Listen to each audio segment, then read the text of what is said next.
Some words are free to speak, but painfully expensive to hear. One cruel sentence can cost you confidence, sleep, peace, and years of believing in yourself. The person who hurt you may have forgotten, but their words may still control how you see yourself. In this audiobook, you will learn how to silence their voice inside your mind, rebuild your confidence, and heal the pain you have hidden for too long. Stay until the end, because what they said hurt you, but it does not have to define you. Chapter 1. The words you never forgot. You may not remember what you wore that day. You may not remember the time, the weather, or what happened afterward, but you remember exactly what they said. Perhaps it came from a parent who told you that you would never become anything, a partner who made you feel impossible to love, a teacher who embarrassed you in front of everyone, a friend who used your deepest insecurity against you, or someone you trusted who looked directly at you and said the one thing they knew would hurt the most. The sentence lasted only a few seconds, but something inside you carried it for years. That is the strange power of words. Physical wounds can be seen, treated, and protected. But when words wound you, the damage often remains hidden. You continue working, smiling, talking, and pretending everything is fine, while quietly questioning your worth. The person who said those words may not even remember the moment. For them, it was an angry sentence spoken and forgotten. For you, it became a voice that followed you everywhere. Whenever you wanted to try something new, it whispered, "You will fail."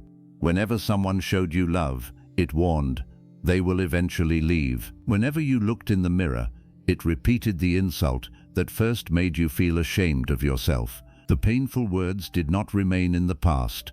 They became part of how you saw your future. This is why one cruel sentence can become so expensive. You do not pay for it with money. You pay for it with confidence, opportunities, peaceful nights, healthy relationships, and years spent doubting yourself. You may have turned down opportunities because someone once convinced you that you were not capable. You may have accepted poor treatment because you were told that no one else would love you. You may have hidden your true personality because people laughed when you expressed yourself. You may have stopped sharing your dreams because one person made you feel foolish for having them.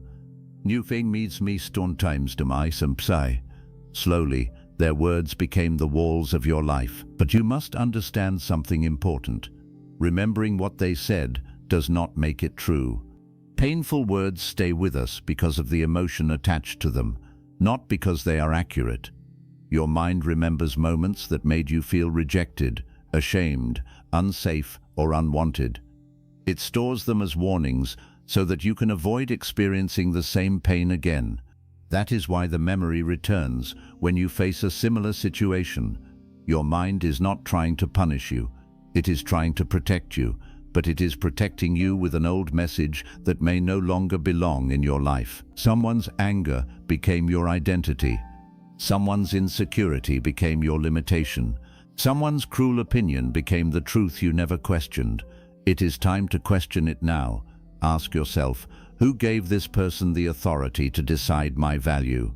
Were they speaking from truth, or were they speaking from anger, jealousy, fear, disappointment, or their own unhealed pain? Did their behavior show wisdom and emotional maturity, or did they simply know where to hurt me? People often speak most cruelly when they feel powerless. They attack your confidence because they cannot control your choices. They mock your dream because your courage reminds them of what they were afraid to pursue. They make you feel difficult to love because accepting responsibility for their behavior would force them to change. Their words may have reached your heart, but they did not come from a healthy place. You must stop treating every painful opinion as an honest description of who you are. Not everyone who speaks about you understands you. Not everyone who judges you knows your story. And not everyone you love is qualified to define your worth. Sometimes the person who hurt you was also hurting. That may explain their behavior, but it does not excuse it. You can understand their pain without continuing to carry the damage it caused. Perhaps you never received an apology. Perhaps they acted as if nothing happened. Maybe when you finally told them how deeply their words hurt you, They laughed and said, "You are too sensitive." But sensitivity was not the problem. The problem was that someone you trusted treated your heart carelessly and then blamed you for bleeding. You do not need their permission to admit that it hurt. You do not need them to agree with your memory before you begin healing from it. Your pain is real even if the person who caused it refuses to accept responsibility. For years, you may have tried to become the opposite of what they called you. If they said you were weak, you forced yourself never to show emotion. If they said you were unattractive, you searched for constant approval. If they said you were a failure, every mistake became proof that they were right. Even your success may have become an argument with someone who was no longer listening. But a life built to prove another person wrong is still a life controlled by that person. Your freedom begins when you stop asking, "How can I prove that their words were false?" and start asking, "Who would I become if I no longer carried their words at all?" You do not need to spend the rest of your life fighting an old sentence. You can simply decide that it no longer deserves a place in your identity. When the memory returns, do not run from it. Listen carefully to what it makes you believe. Does it tell you that you are not good enough? That you are difficult to love? That you always fail? That your voice does not matter? That everyone will eventually leave? Then ask yourself whether your life truly supports that belief, or whether one painful moment has been speaking louder than years of evidence. Remember every difficult day you survived. Remember the people who saw goodness in you. Remember the times you were afraid but continued anyway. Remember the mistakes you corrected, the lessons you learned, and the strength you developed when no one was there to save you. That is evidence too. Their sentence is not the only story about you. You are not the insult spoken during someone's anger. You are not the rejection that made you feel unwanted. You are not the embarrassing moment that made you hide. You are not the opinion of a person who never took the time to understand you. You are a human being who was wounded and who now has the power to heal. The first step is not forgetting what they said. The first step is refusing to repeat it against yourself. Every time you call yourself the name they used, you reopen the wound. Every time you reject yourself before someone else can reject you, you continue their work. Every time you avoid an opportunity because their voice predicts failure, you give an old sentence control over a new moment. They spoke those words once. Do not spend the rest of your life speaking them for them. You cannot change what happened, but you can change what happens inside you when the memory returns. You can hear the old voice and answer it with the truth. That hurt me, but it does not define me. I believed it once, but I do not believe it anymore. The person who said it did not understand my value. I will not build my future around someone else's cruelest moment. This is how healing begins, not with forgetting, but with removing their words from the position of authority they have held for too long. The words you never forgot may always be part of your story, but they do not have to remain the title. They wounded you once. Do not allow them to keep deciding who you become. Chapter 2. Why their voice became your inner voice. There comes a painful moment when the person who hurt you no longer needs to be present. You begin doing their work for them. They once told you that you were not good enough. Now you say it to yourself before trying anything new. They once made you feel unattractive. Now you search for flaws every time you look in the mirror. They once laughed at your dreams. Now you call your own dreams foolish before anyone else gets the chance. Their voice entered your mind so quietly that you began mistaking it for your own. You may believe you are simply being realistic when you say, "I cannot do this." You may call it self-awareness when you think, "No one could truly love me." You may think you are protecting yourself when you expect rejection before it happens. But sometimes what sounds like your own judgment is only an old wound repeating what it was taught. Think about the way you speak to yourself after making a mistake. Do you calmly correct yourself, or do you immediately become cruel? Do you say, "I made a mistake and I can learn from it"? Or do you say, "I ruin everything. I will never change. There must be something wrong with me"? Where did you learn to speak to yourself that way? A child is not born believing they are worthless. A child does not naturally hate their face, fear their voice, or feel ashamed of having needs. Those beliefs are learned through repeated experiences. They grow from the comments, reactions, comparisons, and punishments received from people whose opinions once felt powerful. Perhaps you grew up hearing that you were too emotional, too slow, too difficult, too quiet, or never as good as someone else. Perhaps love was given when you behaved correctly and taken away when you disappointed someone. Maybe every small mistake was treated as proof that you were a failure. Eventually, you stopped needing anyone else to criticize you. You learned to criticize yourself first. It felt safer that way. If you rejected yourself before others could reject you, their rejection would not surprise you. If you expected failure, disappointment might hurt less. If you never believed you were beautiful, intelligent, or capable, no one could take those beliefs away from you. Self-criticism became a form of protection, but protection can slowly become a prison. You may have avoided embarrassment, but you also avoided opportunities.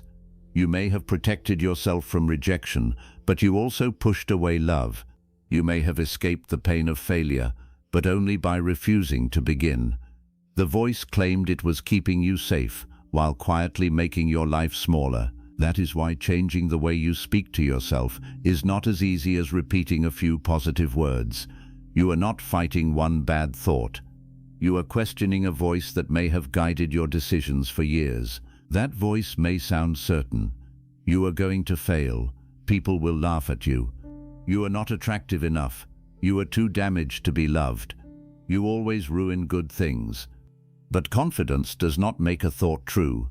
A lie repeated for years can sound more believable than a truth you have only just begun to learn. The first step is to stop calling every thought your own. When the cruel voice appears, pause and ask, "Who first made me feel this way?" You may suddenly remember a parent's anger, a partner's insult, a teacher's humiliation, or a friend's betrayal. You may recognize that your fear of speaking began when someone laughed at you. Your fear of love may have started when someone used affection to control you. Your fear of success may come from being told not to think too highly of yourself. This does not mean blaming your past for everything. It means understanding the source of the pain so you can stop treating it as truth. You cannot remove a voice you refuse to recognize. Begin noticing when it speaks most loudly. Perhaps it appears when you are about to take a risk. Perhaps it returns after you see someone who seems more successful than you. Maybe it becomes stronger when someone does not reply to your message, when you make a mistake, or when you stand in front of a mirror. The situation may be happening today, but the reaction often belongs to an older wound. Someone does not reply, and the voice says, "You are not important." You make one mistake, and it says, "You cannot do anything correctly." A person leaves, and it says, "Everyone eventually gets tired of you." One moment becomes proof of every painful belief you have carried about yourself. That is how the inner critic works. It does not describe what happened. It uses what happened to attack who you are. There is a great difference between saying, "This relationship ended," and saying, "I am impossible to love." There is a difference between saying, "I failed at this task," and saying, "I am a failure." There is a difference between saying, "Someone rejected me," and saying, "I have no value." One statement describes an experience. The other turns the experience into an identity. You must learn to separate the two. A painful event can teach you something without becoming your definition. A mistake can reveal what needs improvement without proving that you are broken. Rejection can close one door without deciding what you deserve from every future relationship. The voice inside your mind may resist this truth because it has spent years preparing for pain. It believes that if it attacks you first, it can protect you from what others might say. But you do not become stronger by constantly humiliating yourself. Cruelty is not discipline. Shame is not motivation. Self-hatred is not honesty. You can admit your mistakes without destroying your worth. You can recognize your weaknesses without ignoring your strengths. You can hold yourself responsible without speaking to yourself like an enemy. Imagine speaking to someone you deeply love in the same way you speak to yourself. Imagine telling them they are worthless because they failed once, unlovable because one person left, or foolish because they are afraid. You would never call that helpful. So why have you accepted it as normal inside your own mind? Perhaps because the voice does not always sound cruel. Sometimes it sounds practical. Do not apply. You are not qualified. Do not speak. You might embarrass yourself. Do not trust them. They will hurt you. Do not set that boundary. They might leave. The voice presents fear as wisdom. It gives you reasons to remain hidden, silent, and easy to control. It promises safety, but the price is your freedom. Every time you obey it, the voice becomes stronger. Every time you challenge it, you begin taking your authority back. Challenging it does not mean pretending everything will go perfectly.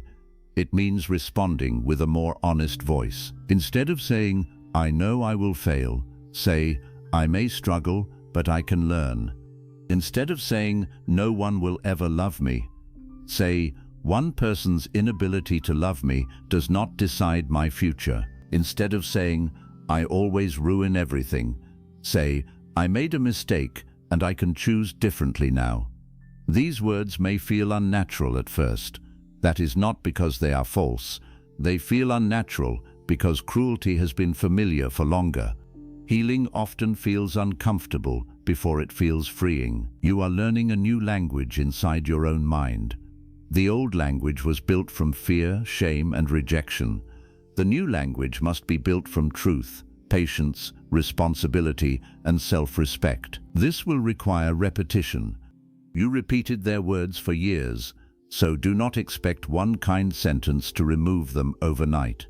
Each time the old voice speaks, answer it. Each time it tries to turn a mistake into an identity, correct it.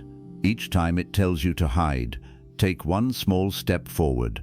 You are not trying to become someone who never feels doubt. You are becoming someone who no longer believes every doubtful thought.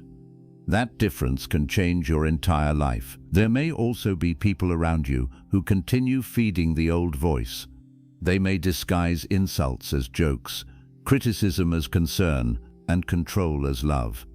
Whenever you begin believing in yourself, they remind you of your past. Whenever you grow, they accuse you of changing. Pay attention to how you feel after spending time with someone. Do you feel supported or ashamed? Do you feel free to be yourself, or do you carefully watch every word?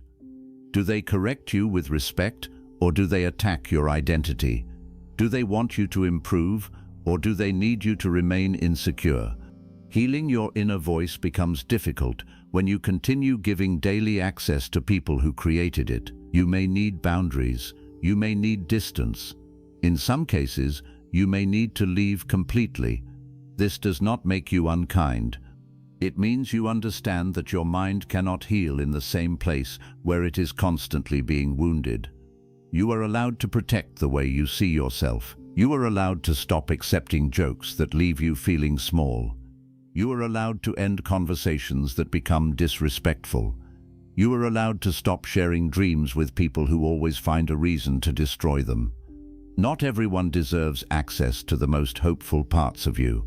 As you protect yourself from outside voices, begin building a voice inside that you can trust. Let it be honest, but never humiliating. Let it correct you without condemning you. Let it remind you that growth is still possible, even after failure. This voice does not say, "You are perfect." It says, "You are still worthy while you improve." It does not say, "Nothing bad will happen." It says, "Whatever happens, you will not abandon yourself." It does not say, "Everyone will choose you." It says, "You will stop measuring your value by who chooses to stay." That is the voice of self-respect. One day you will notice that something has changed. You will make a mistake, but you will not attack yourself. Someone will reject you, but you will not question your entire worth. A painful memory will return, but it will no longer control your next decision. The old voice may still speak, but it will no longer be the only voice you hear. Your own voice will finally answer. It will remind you of what you survived. It will remind you of what you learned.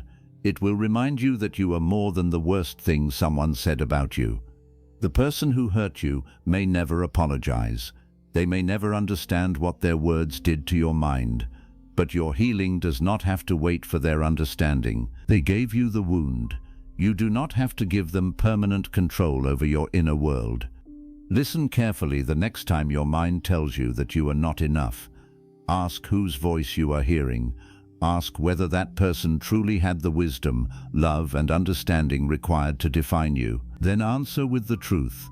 You are not what they called you. You are not the fear they placed inside you. You are not required to spend your life repeating a sentence spoken during someone else's cruelest moment. Their voice may have lived inside you for years, but it does not belong there anymore. It is time to give your mind back to yourself. Chapter 3. Stop pretending their words did not hurt. The fastest way to keep a wound alive is to keep pretending it never happened. You told everyone you were fine. You laughed when they called it a joke. You changed the subject when someone noticed the pain in your face. Perhaps you even defended the person who hurt you. They were angry. They didn't mean it. It wasn't that serious. But when you were finally alone, those words returned. They returned while you were trying to sleep. They returned whenever you looked in the mirror. They returned when someone spoke to you in a similar tone or touched the same insecurity. You kept saying it did not matter, while quietly changing your life because of it.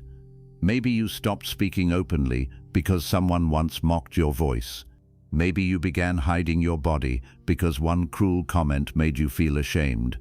Maybe you stopped sharing your dreams because someone you trusted made you feel foolish. Perhaps you accepted disrespect because you were repeatedly told that you were too sensitive.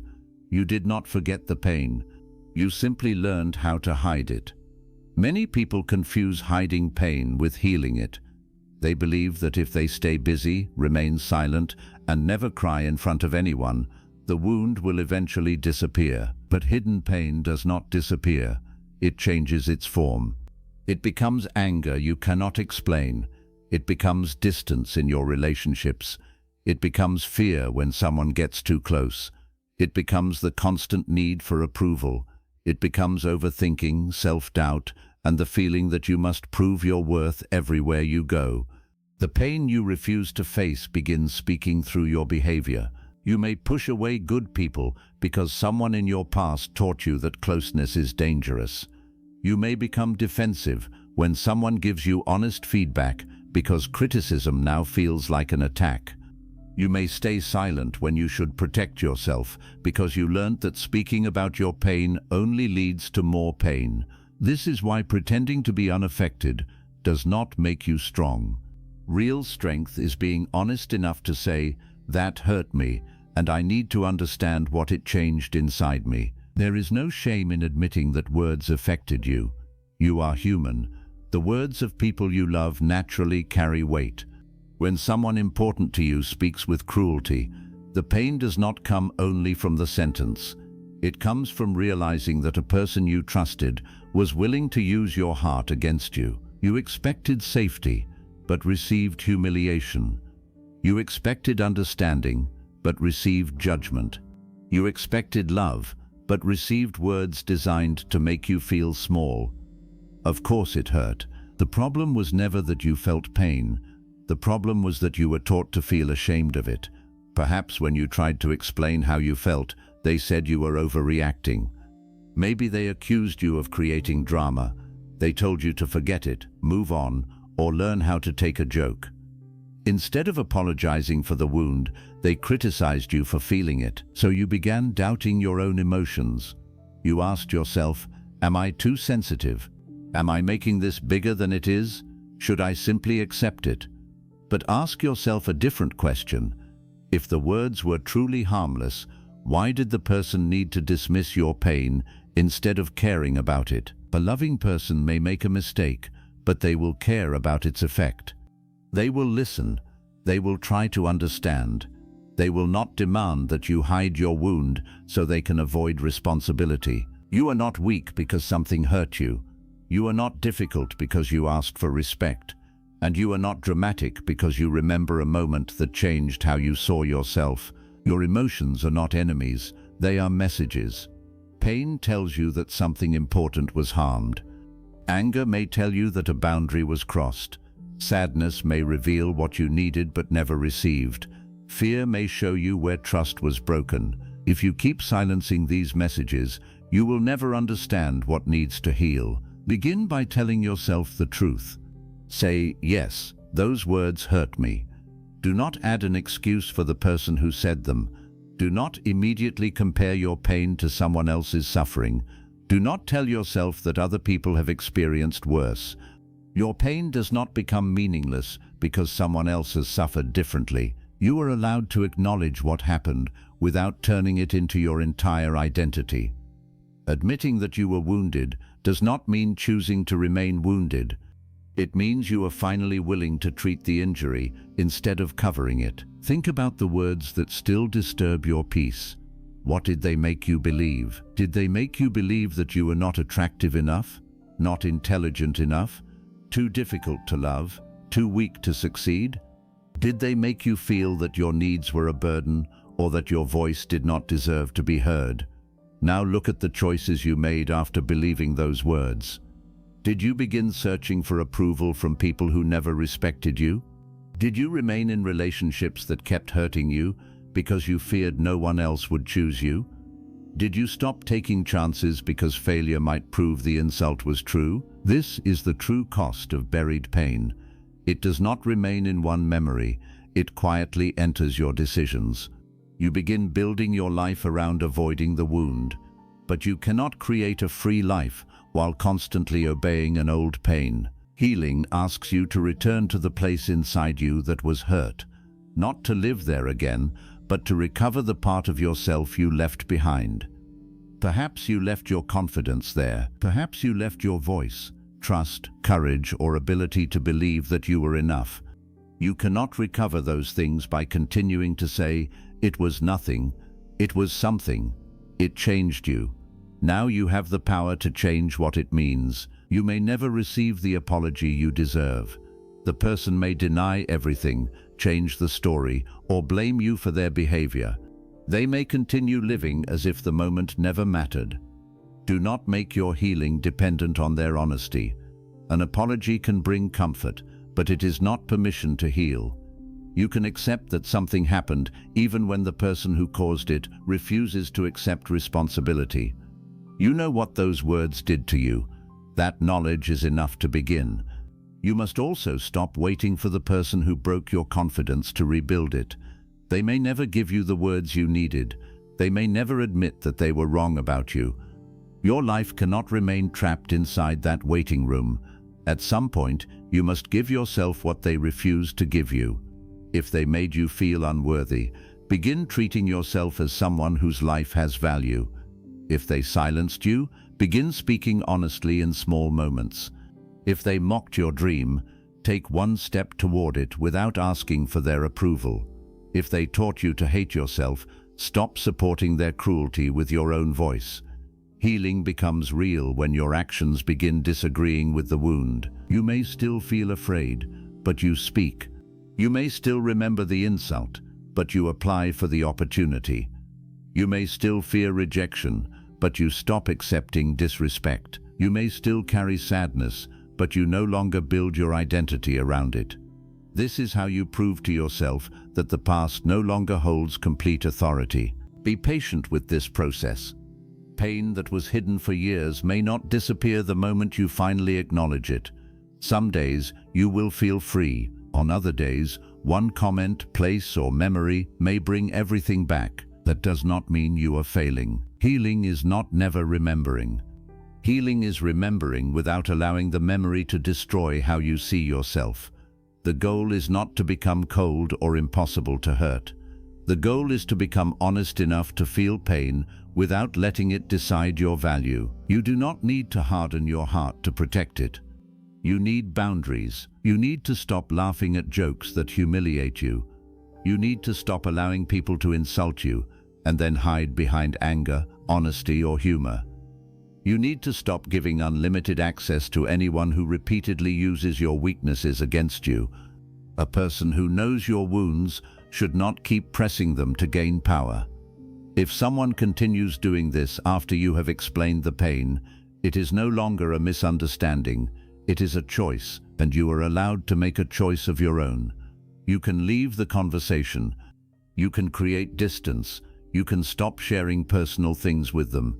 You can decide that love without emotional safety is not enough. Protecting yourself does not mean you have failed to forgive. Forgiveness does not require continued access. You can release your anger without returning to the place that created it. You can understand someone's pain without volunteering to become its target. Most importantly, stop pretending in front of yourself. You may convince other people that you are fine, but your private choices reveal what you are carrying. The situations you avoid, the love you distrust, and the criticism you repeat to yourself all tell the truth. Listen to that truth with compassion. Do not judge yourself for taking so long to face it. Perhaps hiding was the only way you knew how to survive at the time. Perhaps no one taught you how to speak about pain safely. Perhaps every attempt to express yourself was punished or ignored. You did what you could with what you understood. But survival methods can become harmful when you carry them into a life where you are finally free to choose differently. You no longer need to smile while someone disrespects you. You no longer need to protect the reputation of a person who damaged your peace. You no longer need to call cruelty a joke just because the truth makes others uncomfortable. You can finally say, "It hurt," then you can add, "But it will not control me forever." Those two truths can exist together. You were hurt, and you can heal. You were treated unfairly, and you can still build a beautiful life. You lost confidence, and you can rebuild it. You cried in silence, and you can still find your voice. What happened to you matters, but what you choose now matters more.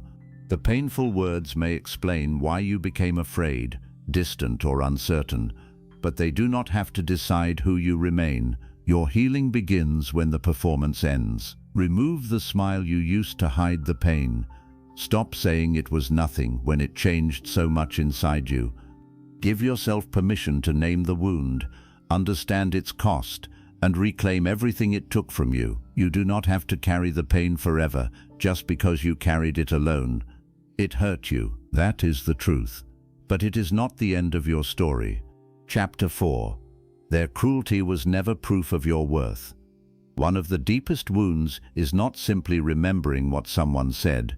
It is believing they must have said it because something was wrong with you. You begin to think, if I had been better, kinder, smarter, more attractive, or easier to love, perhaps they would not have treated me that way. So instead of questioning their cruelty, you question your worth. You study yourself, searching for the flaw that made them hurt you. You replay every conversation. You examine every mistake. You wonder what you should have said, what you should have done, and how you could have become the kind of person they would finally respect. But here is the truth you may have struggled to accept. People do not always hurt you because you deserve it. Sometimes they hurt you because hurting you gives them a feeling of power. Sometimes they speak cruelly because they cannot control their anger. Sometimes they attack your confidence because they feel threatened by your strength. Sometimes they blame you because admitting their own mistakes would damage the image they have of themselves. Their behavior had a reason, but that reason was not necessarily your lack of worth. A person can stand in front of something valuable and still fail to recognize its value. Their failure to see it does not remove it. You may have loved someone who only noticed your mistakes. You may have supported someone who remembered you only when they needed something. You may have given patience to a person who used that patience as permission to keep hurting you. After enough time, you began thinking their treatment was a reflection of what you deserved. It was not. The way someone treats you reveals their character, their emotional health, their habits, and their ability to love. It does not provide an accurate measurement of your value. A cruel person can mistreat someone kind. A dishonest person can betray someone loyal. An emotionally unavailable person can reject someone deeply loving. An insecure person can insult someone beautiful. A controlling person can make a strong person feel powerless. The victim does not become worthless because the other person refused to treat them with care. Still, when the cruelty comes from someone you love, it feels personal. Their opinion carries more weight because you allowed them close to your heart. You trusted them with your fears, your history, your hopes, and the parts of yourself that you did not show everyone.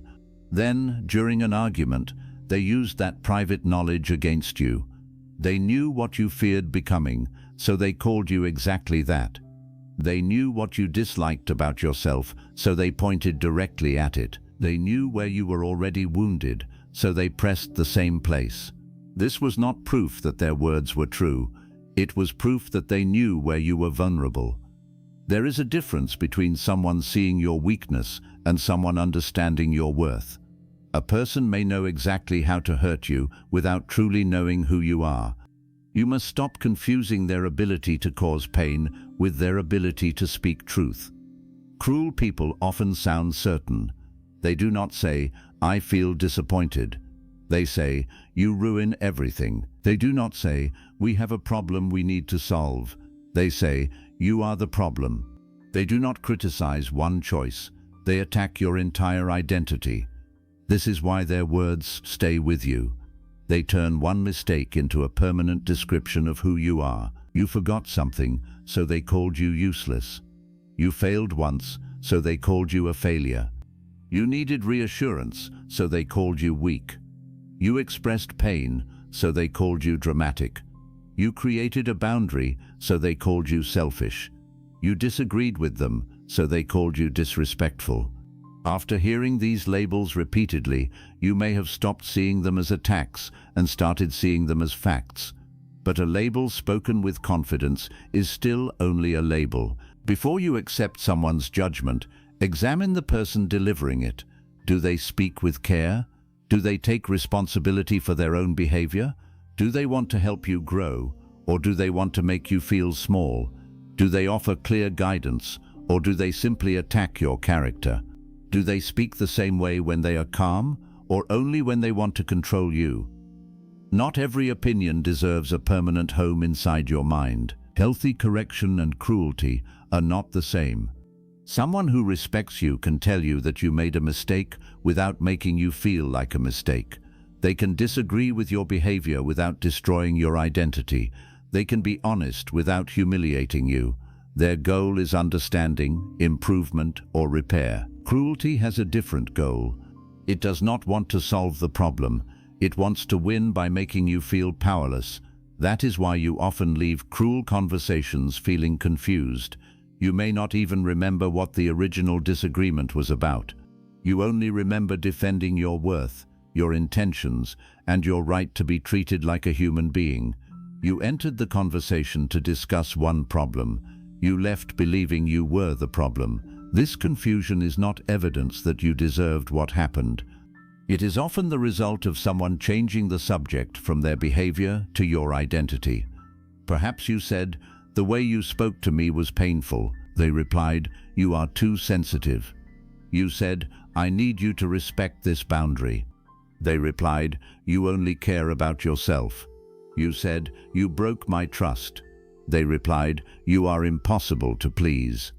Each time you tried to address what they did, they gave you another reason to question yourself. Eventually, you stopped asking them to change and began changing yourself to avoid their anger. You became quieter. You asked for less. You explained everything carefully.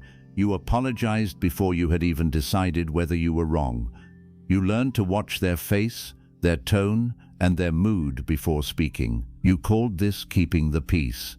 But it was not peace. It was fear wearing a polite face. Real peace does not require you to disappear. A relationship is not healthy simply because there are no arguments. Sometimes there are no arguments because one person has learned that honesty is too dangerous. Silence can look peaceful from the outside while hiding deep pain inside. You may have become so focused on preventing their cruelty that you forgot to ask whether you should remain near it. You believed that if you could become perfect, they would have no reason to hurt you. But perfection does not heal a person who is committed to avoiding responsibility. You can choose every word carefully, and they may still misunderstand you. You can give them all your love, and they may still accuse you of not doing enough. You can forgive them repeatedly, and they may treat every forgiveness as another chance to continue. You can sacrifice your needs, silence your pain, and abandon your boundaries, but none of this can create emotional maturity inside another person. You cannot love someone into becoming safe. You cannot prove your worth to a person who benefits from making you doubt it. Some people keep you insecure because insecurity makes you easier to control. When you trust yourself, you begin questioning their behavior. When you recognize your value, you stop begging for basic care. When you understand that you can survive without them, their threats lose power. So they keep reminding you of your failures. They compare you to others. They withdraw love when you stand up for yourself. They offer just enough affection to keep you hoping, then return to the same behavior when they feel secure again. This can make you believe that love must be earned through suffering. It does not. Love may require patience, sacrifice, honest conversations, and forgiveness, but it should not require the destruction of your self-respect. You are allowed to make mistakes and still deserve respect. You are allowed to have weaknesses and still deserve kindness. You are allowed to disappoint someone without deserving humiliation. You are allowed to be imperfect without becoming a target. Your worth does not disappear whenever you fail to meet someone's expectations. This does not mean you should ignore your own faults. Healing is not pretending that you have never hurt anyone or made poor choices. You must be honest about the moments when you were wrong. You must apologize when your actions caused harm. You must learn, change, and take responsibility. But responsibility is not the same as shame. Responsibility says, I did something wrong, and I can correct it. Shame says, I am wrong, and I deserve whatever happens to me. Responsibility helps you grow. Shame makes you surrender your dignity. A person may use a real mistake to justify years of cruelty. They may keep reopening something you already apologized for because your guilt gives them power. They may make you believe that one failure removed your right to expect respect forever. It did not. You are responsible for what you did. They are responsible for what they chose to do in response. Your mistake does not give another person unlimited permission to insult, control, threaten, or humiliate you. Two wrongs do not become one truth. You can admit where you failed without accepting a false identity. You can say, I should have handled that differently, without saying, I am worthless. You can regret an action without spending the rest of your life punishing yourself. Sometimes the person who hurt you will call this avoidance. They may say you are refusing to take responsibility because you no longer allow them to use your past against you. But true responsibility has a purpose. It leads to repair and change. Endless punishment has no purpose except control.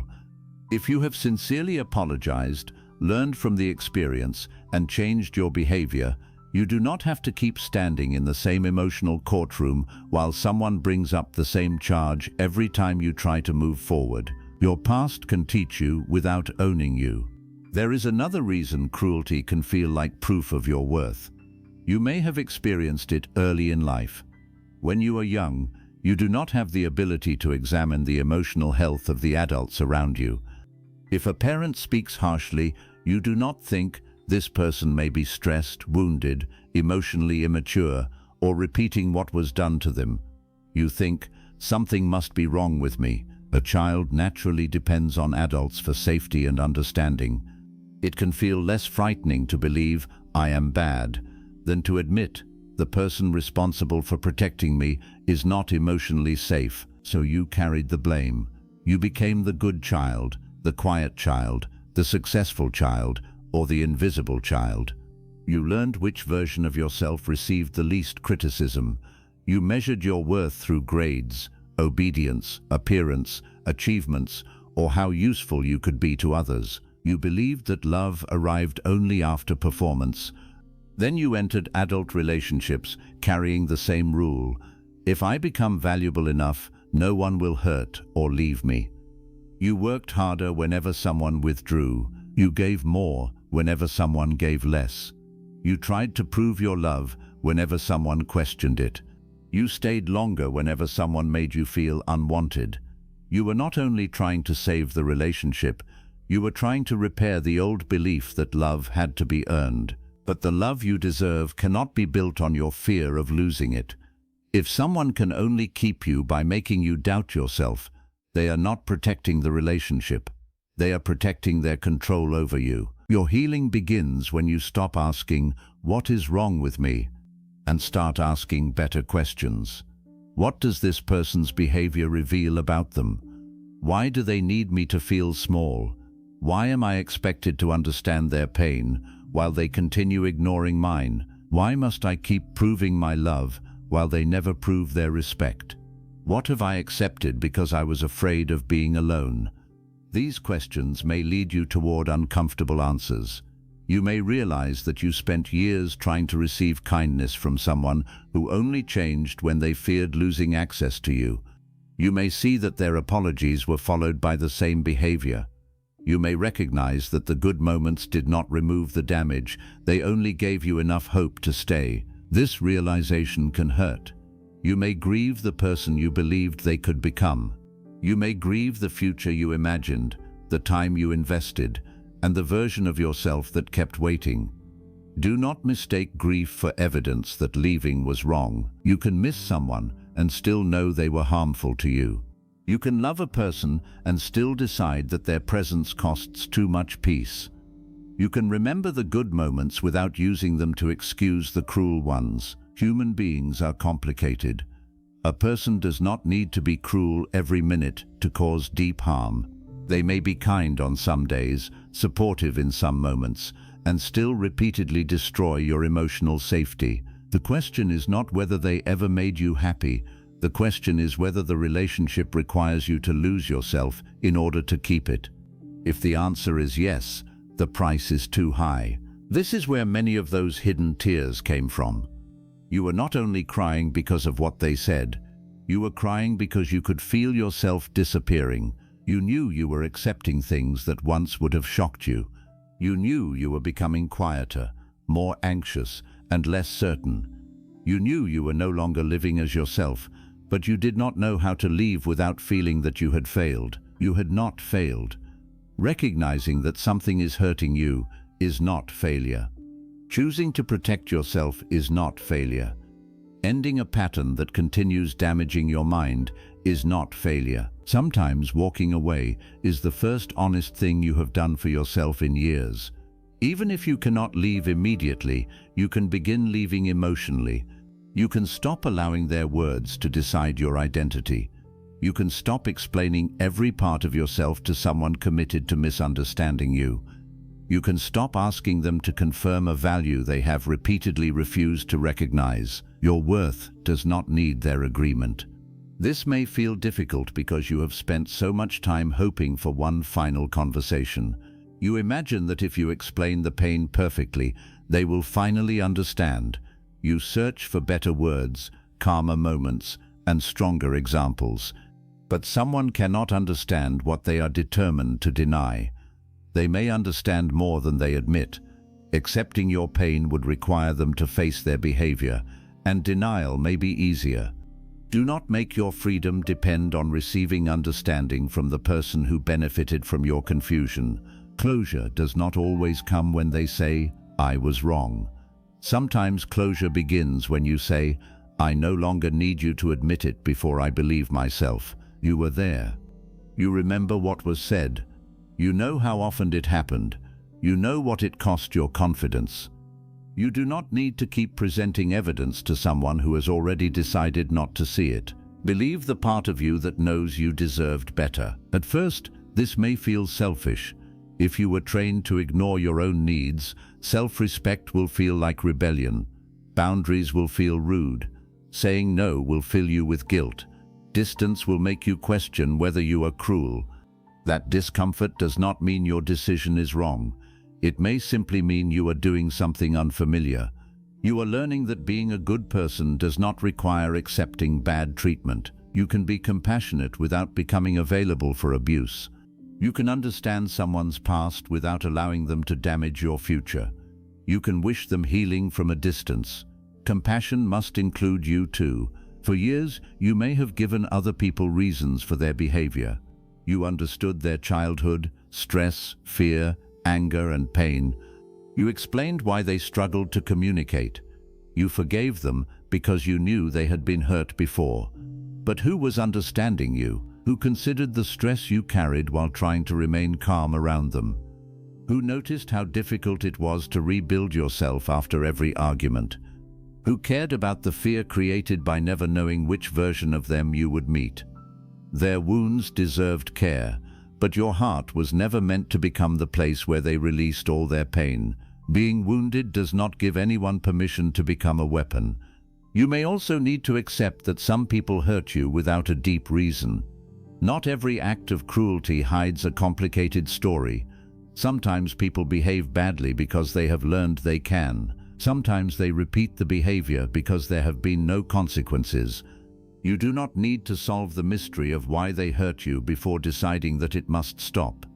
Understanding can help, but understanding is not required for protection. If something repeatedly damages your peace, you are allowed to step away even when you cannot fully explain the other person. You are not required to diagnose them, rescue them, or wait until they agree that their behavior is harmful. You only need to recognize what continued contact is doing to you. Pay attention to your body when you are around them. Do you feel tense before they speak? Do you prepare answers for accusations that have not yet come?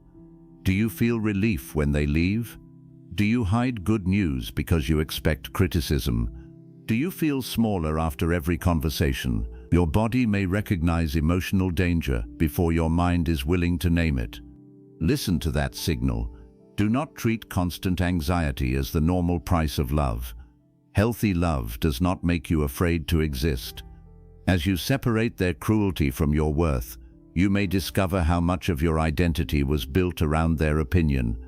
Perhaps you dressed for their approval, chose work they respected, hid interests they mocked, or changed your personality to remain acceptable. Now you must ask yourself a simple but powerful question. Who are you when you are no longer trying to avoid their judgment? The answer may not come immediately. You may have spent so long adapting that your true preferences feel unfamiliar. Begin with small choices. Choose what you genuinely enjoy. Speak honestly with safe people. Return to something you abandoned because they laughed at it. Allow yourself to rest without earning it. Each small choice sends a message to your mind. My life belongs to me again. Rebuilding worth is not only about thinking differently, it is about treating yourself differently. Keep promises to yourself. Leave situations that repeatedly disrespect you.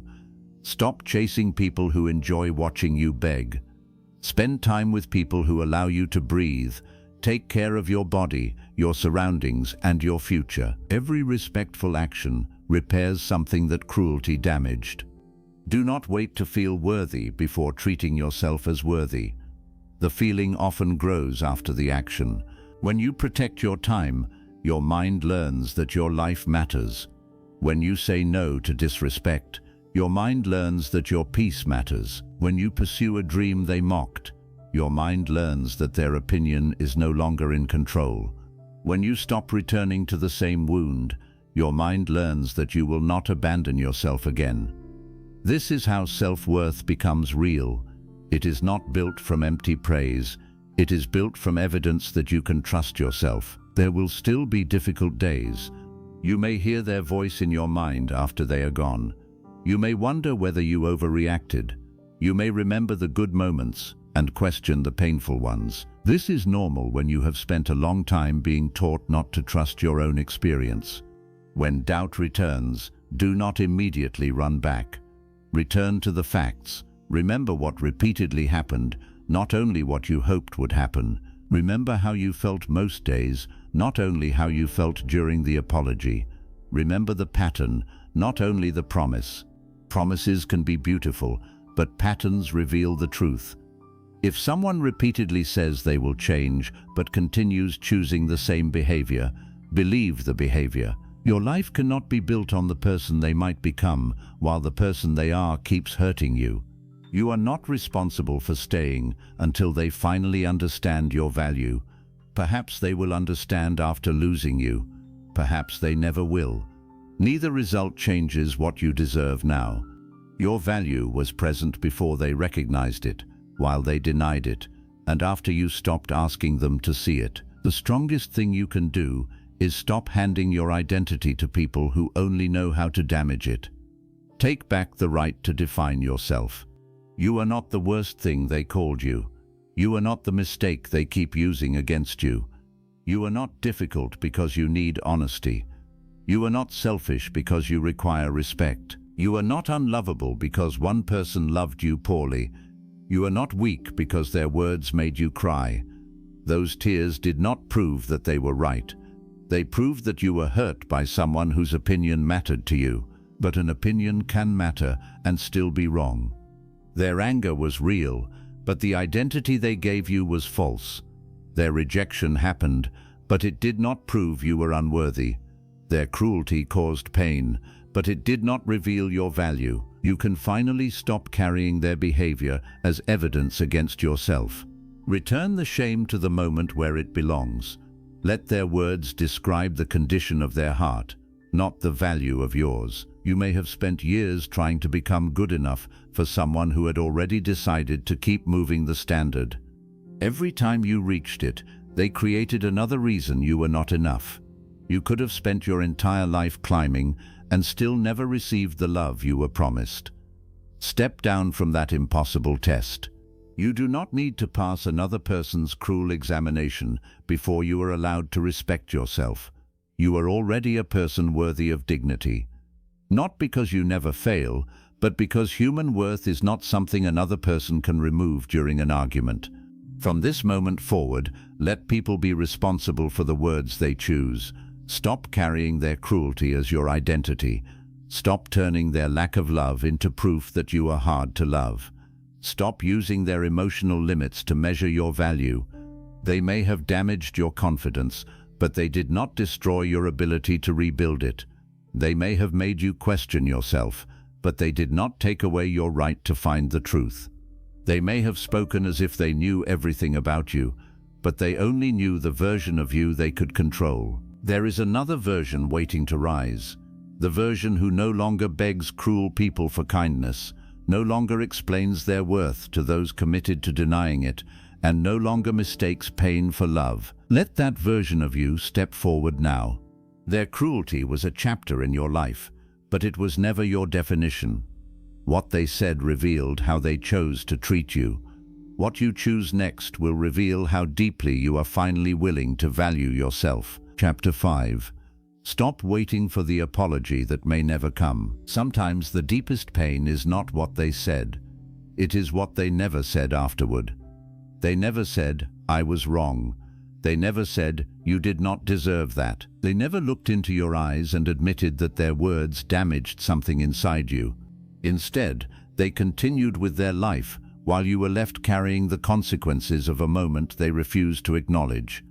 Perhaps you spent years waiting for them to understand. You imagined the conversation many times. They would finally sit across from you, remember everything clearly, and admit that you had been telling the truth. They would explain why they behaved that way, take responsibility without excuses, and give you the apology you had needed for so long. You believed that hearing those words would allow you to breathe again, but the conversation never happened. Maybe you confronted them, and they denied it. Maybe they said you remembered it incorrectly. Maybe they laughed, changed the subject, blamed their anger, or told you to stop living in the past. Perhaps they gave you an apology that sounded like another accusation. "I'm sorry you felt that way. "I'm sorry, but you made me angry. I'm sorry you cannot take a joke." Their words sounded like an apology, but they placed the responsibility back into your hands. They were not sorry for hurting you. They were only uncomfortable that you continued remembering it. So you remained trapped between two pains, the original wound and the refusal to admit that the wound existed. That second pain can become even heavier than the first. When someone refuses to acknowledge what they did, you begin questioning yourself. You wonder if you misunderstood the moment, exaggerated the damage, or expected too much. You replay everything repeatedly, searching for proof that your feelings are reasonable. You become your own investigator, collecting evidence for a case the other person has no intention of hearing. But healing cannot begin while your peace remains dependent on receiving a confession from someone committed to protecting themselves. You may deserve an apology. You may never receive it. Both things can be true. This is one of the hardest truths to accept because it feels unfair. Why should you be responsible for healing from a wound you did not create?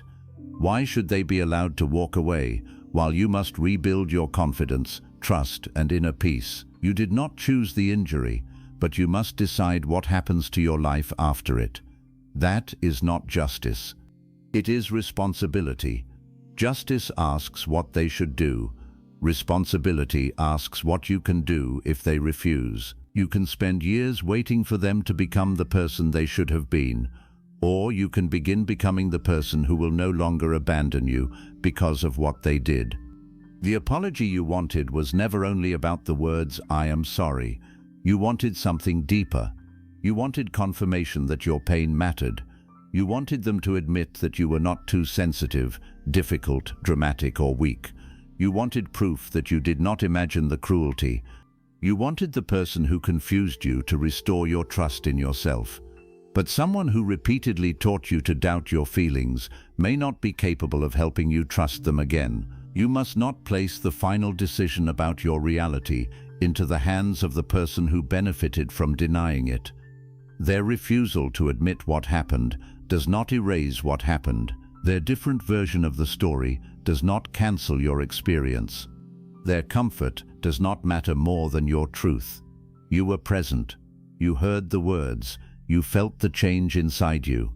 You know how differently you began seeing yourself afterward. That knowledge is real, even if they never confirm it.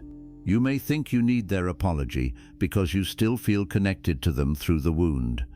Every time the memory returns, you imagine what they should have said. Every time you struggle with confidence, you blame them and then wait for them to repair it.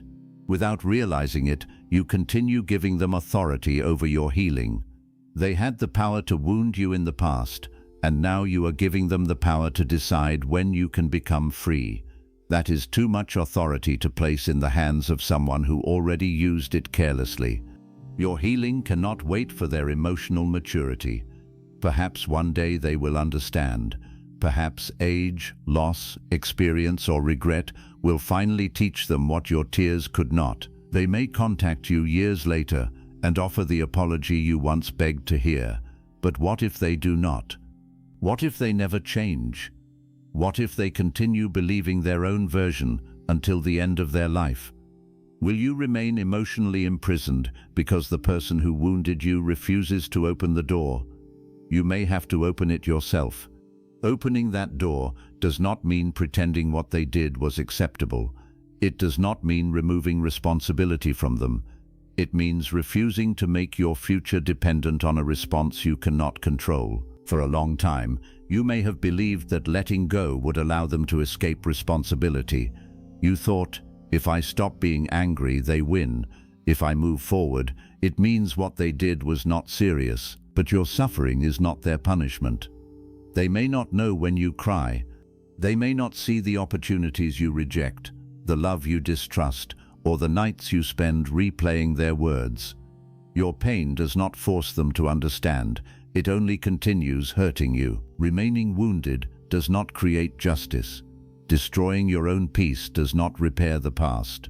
You can hold someone responsible in your heart without allowing their behavior to control every day that follows. Letting go does not mean saying, "It was acceptable." It means saying, "It will not take anything else from me. It already took enough." It may have taken your confidence, your trust, your ability to speak openly, or years of feeling comfortable in your own skin. It may have made you suspicious of kindness and afraid of love. It may have convinced you that you must become perfect before anyone can treat you gently. Do not give it the rest of your life too. The person may never realize the price you paid for their words. They may remember the moment as a small argument, while you remember it as the day something inside you changed. This difference can feel unbearable. You want them to understand the size of the wound because you have spent so long living with it.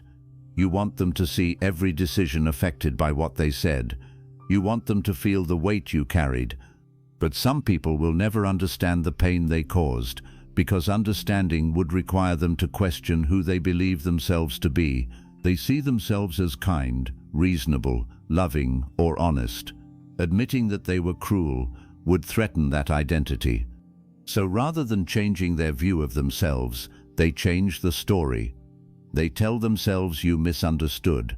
They say you provoked them. They remember what you did before their cruelty, but forget everything they did afterward. They focus on your reaction and ignore the behavior that created it. If you cried, your tears become the problem. If you became angry, your anger becomes the problem. If you left, your departure becomes the problem. If you created boundaries, your boundaries become proof that you are unforgiving.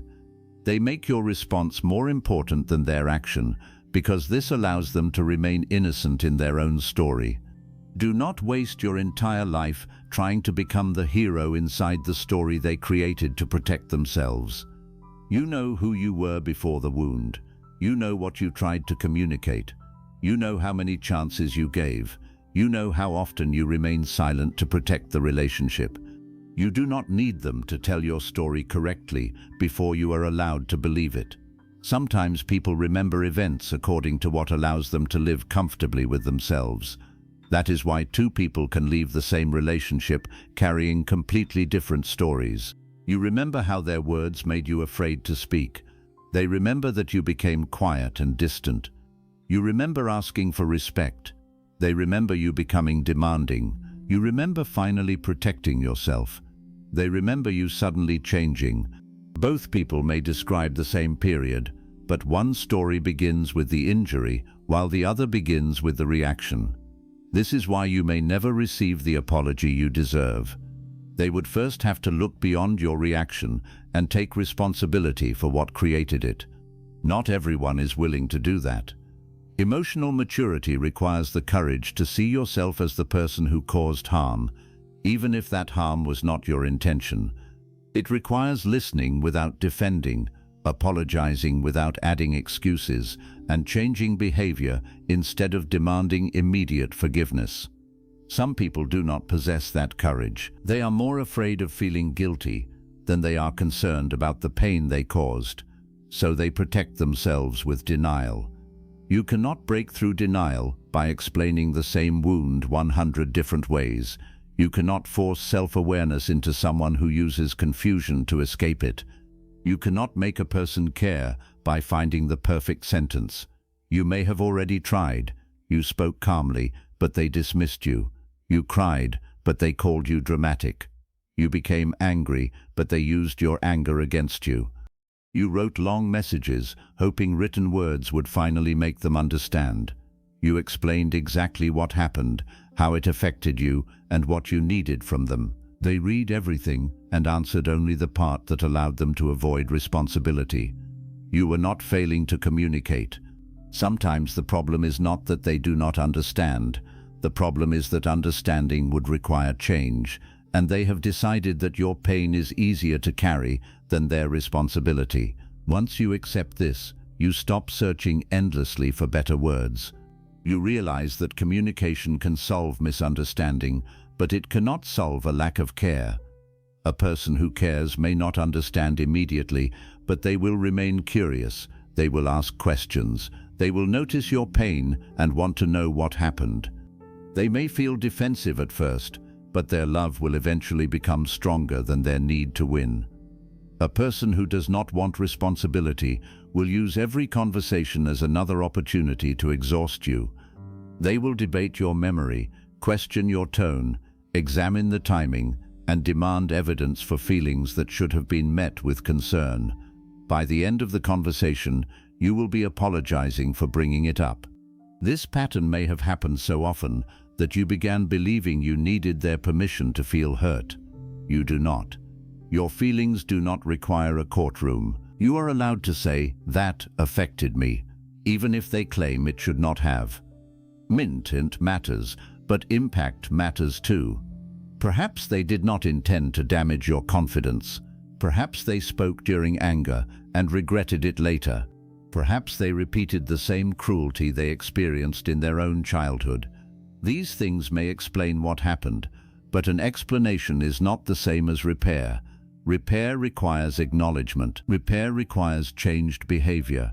Repair requires a willingness to understand the cost. If someone says, "I did not mean to hurt you," but continues doing the same thing after learning that it hurts you, their intention is no longer the most important question. The repeated choice reveals what your pain means to them. A genuine apology does not only look backward at what happened, it changes what happens next. Without change, "I am sorry" becomes a tool for resetting the cycle. They hurt you, apologize, become kind for a short time, and then return to the same behavior once they believe you will stay. Each apology gives you hope, but none gives you safety. You begin living for the version of them that appears after they fear losing you. During those moments, they may say everything you waited to hear. They tell you that you matter, that they understand, and that they will never speak that way again. You see the person you always believed existed beneath the cruelty. So you stay. But soon the old behavior returns. You then wonder whether the apology was false. Perhaps they meant it in the moment. People can feel sincere regret and still lack the discipline required to change. They can hate the consequences of their behavior without being willing to confront the behavior itself. Sincerity without change is not enough to build safety. You cannot keep measuring an apology by how emotional it sounded. You must measure it by the pattern that followed. Did they become more careful with your heart? Did they take responsibility without needing another threat of separation? Did they respect your boundaries? Did they seek help, practice different behavior, and accept that trust would take time to rebuild? Or did they become impatient because you did not heal quickly enough from the damage they repeated for years? A person who is truly sorry understands that forgiveness does not erase consequences.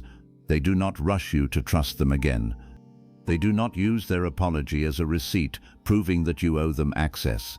They recognize that words may begin repair, but consistent behavior must complete it. Perhaps you received an apology but still felt empty afterward. You expected relief, yet the wound remained. This may have confused you. You thought, "This is what I wanted. Why do I still feel hurt?" Because an apology cannot return the years you spent doubting yourself. It cannot erase every opportunity you avoided. It cannot immediately restore trust. It cannot remove the memory from your body. An apology can acknowledge the wound, but you must still heal it. Even the perfect apology cannot do all your inner work for you. This is an important truth, because you may be idealizing the words you never received. You imagine that one sincere apology would have solved everything. Perhaps it would have helped, but it would not have rebuilt your life by itself. You would still need to challenge the beliefs their words placed inside you. You would still need to learn boundaries. You would still need to rebuild confidence through action. You would still need to decide whether continued contact was healthy.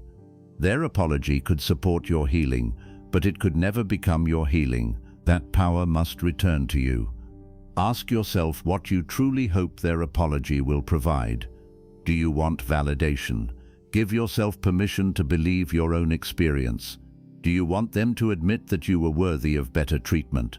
Begin giving yourself the treatment you deserved. Do you want proof that their words were false? Build a life that is no longer controlled by them. Do you want them to feel guilty? Ask whether their guilt would truly return what you lost. Do you want them to suffer as you suffered? Ask whether watching their pain would finally create peace or only keep you emotionally attached to the wound. These questions are not meant to shame you. Wanting someone to understand your pain is deeply human. When you have suffered alone, you naturally want the person responsible to carry some of the weight. But you must be honest about what their apology can and cannot give you. It cannot change the past. It cannot restore the exact version of you that existed before the wound. It cannot guarantee that they will never hurt anyone again. It cannot erase every painful thought. Most importantly, it cannot give you a worth you never lost. You may feel as though their cruelty stole your value, but it only damaged your ability to see it. Your worth remained present even while you doubted it. You do not need the person who covered the mirror to tell you that your reflection still exists. You need to remove what they placed over it. This begins by accepting that closure may not come from them. People often describe closure as one final conversation, where every question receives an answer, and every confusing moment becomes clear. But real life rarely ends so neatly. Some relationships finish without honesty. Some people leave without explaining. Some betrayals are never confessed. Some apologies arrive too late, and some never arrive at all. If closure requires every missing answer, you may remain trapped forever. Sometimes closure is not discovering why they did it. Sometimes closure is realizing that whatever their reason was, you did not deserve to be treated that way. Sometimes closure is recognizing that the pattern was real, even when the promises sounded beautiful. Sometimes closure is accepting that a person can love you in the limited way they know how and still be unsafe for your heart. Sometimes closure is deciding that no explanation could make repeated cruelty acceptable. You stop asking, "Why was I not enough for them to treat me better?" and begin asking, "Why did I believe I had to become enough for basic respect?" That question changes everything. You were not waiting only for an apology. You were waiting to feel chosen, valued, and finally proven worthy. You wanted the person who made you feel small to return and admit that you had always mattered. But if they returned today, would their recognition suddenly make you valuable? Were you without value yesterday? Will you lose it again if they change their mind tomorrow? A worth that depends on another person's opinion will never feel safe. You must build something deeper. You must know that you matter even when someone misunderstands you. You must know that you deserve respect even when someone is angry. You must know that your value remains intact when someone leaves, betrays you, or refuses to apologize. This does not mean their behavior will no longer hurt. It means pain will stop becoming evidence against you. You can say, "I am deeply hurt by what happened," without saying, "What happened proves I am unworthy." You can grieve the apology you never received without continuing to beg for it. Grief is an important part of this process. You may need to grieve the person you thought they were. You may need to grieve the relationship you believed you had, the future you imagined, and the years spent waiting for change. You may also need to grieve the fantasy of one perfect conversation. That fantasy kept you connected to hope. As long as you believed they would eventually understand, the story did not feel finished. You continued imagining that the person who caused the pain would become the person who healed it. Releasing that hope can feel like losing them again. But there are forms of hope that heal and forms of hope that keep you trapped. Hope becomes harmful when it requires you to ignore repeated evidence. You hoped they would change, but the same words returned. You hoped they would understand, but every conversation became another argument. You hoped they would finally value you, but they only became kind when they feared losing you. You hoped the next apology would be different, but the pattern remained the same. At some point, hope must become honest. Honest hope says, "I believe people can change, but I will not sacrifice myself while waiting." It says, "I hope they heal, but I do not need to remain close enough to be hurt during the process." It says, "I hope they understand one day, but my peace will begin today." This is not giving up on them. It is refusing to give up on yourself. Perhaps you are afraid that moving forward without their apology means you are forgiving too easily. You may think they should experience consequences. Boundaries are consequences. Distance is a consequence. Losing access to you can be a consequence. But your endless suffering should not become one. You do not have to keep reopening the wound to prove that it mattered. You do not have to remain angry every day to demonstrate that their behavior was wrong. The truth does not become less true when you begin feeling better. Your peace does not excuse them. Your joy does not erase what happened. Healing does not rewrite the past. It removes the past from control of the present. You can remember clearly and still live freely. This is different from pretending the injury did not matter. Pretending says, nothing happened. Healing says, something happened, but it no longer decides who I am. Pretending avoids the pain. Healing passes through it. Pretending protects the other person from responsibility. Healing protects your future from the damage. You may need to create your own apology, not by pretending to speak for them, but by finally giving yourself the acknowledgement they refused to offer. Sit quietly and name what should have been said. You did not deserve to be humiliated. You were not weak for crying. You were trying to communicate, not create a problem. Your feelings were not a burden. Their anger did not justify their cruelty. You should not have had to beg for basic respect. You were worthy even when they made you doubt it. These words may bring tears because they touch the part of you that waited so long to hear them. Let those tears come. You are not crying only because of the past. You are grieving how long you lived without anyone telling you that the treatment was wrong. Perhaps no one defended you. Maybe other people witnessed the cruelty and remained silent. They told you to be patient, keep the peace, forgive quickly, or understand the person who hurt you. They focused on preserving the relationship while you were disappearing inside it.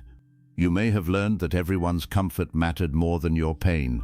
This can happen in families where keeping appearances is more important than telling the truth. It can happen in relationships where one person's anger controls the entire home. It can happen in friendships where disrespect is disguised as humor.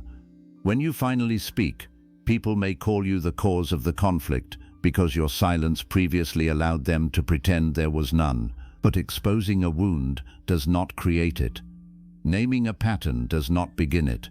Refusing to accept disrespect does not make you disrespectful. You did not destroy the peace. You revealed that the peace never existed. Real peace cannot be built on one person's silence and another person's freedom to wound them. Perhaps the apology you need must first come from yourself. You may need to say, I am sorry I kept abandoning my feelings to keep other people comfortable. I am sorry I repeated their insults inside my own mind. I am sorry I believed I had to earn respect. I am sorry I kept returning to the place where I was repeatedly wounded. I am sorry I ignored my body, my fear, and my intuition. This is not about blaming yourself for what they did. It is about repairing your relationship with yourself. You did not cause their cruelty, but perhaps you continued accepting it after your heart repeatedly warned you. You may have had reasons. You may have depended on them, loved them, feared being alone, or believed change was coming. Do not judge the version of you that stayed. That version was trying to survive with the understanding and resources available at the time. Perhaps you had never seen healthy love. Perhaps disrespect felt familiar. Perhaps you were taught that loyalty meant enduring everything. Maybe you believed leaving would make you a failure. You stayed because some part of you still hoped. Forgive yourself for hoping. But do not use yesterday's hope to justify tomorrow's suffering.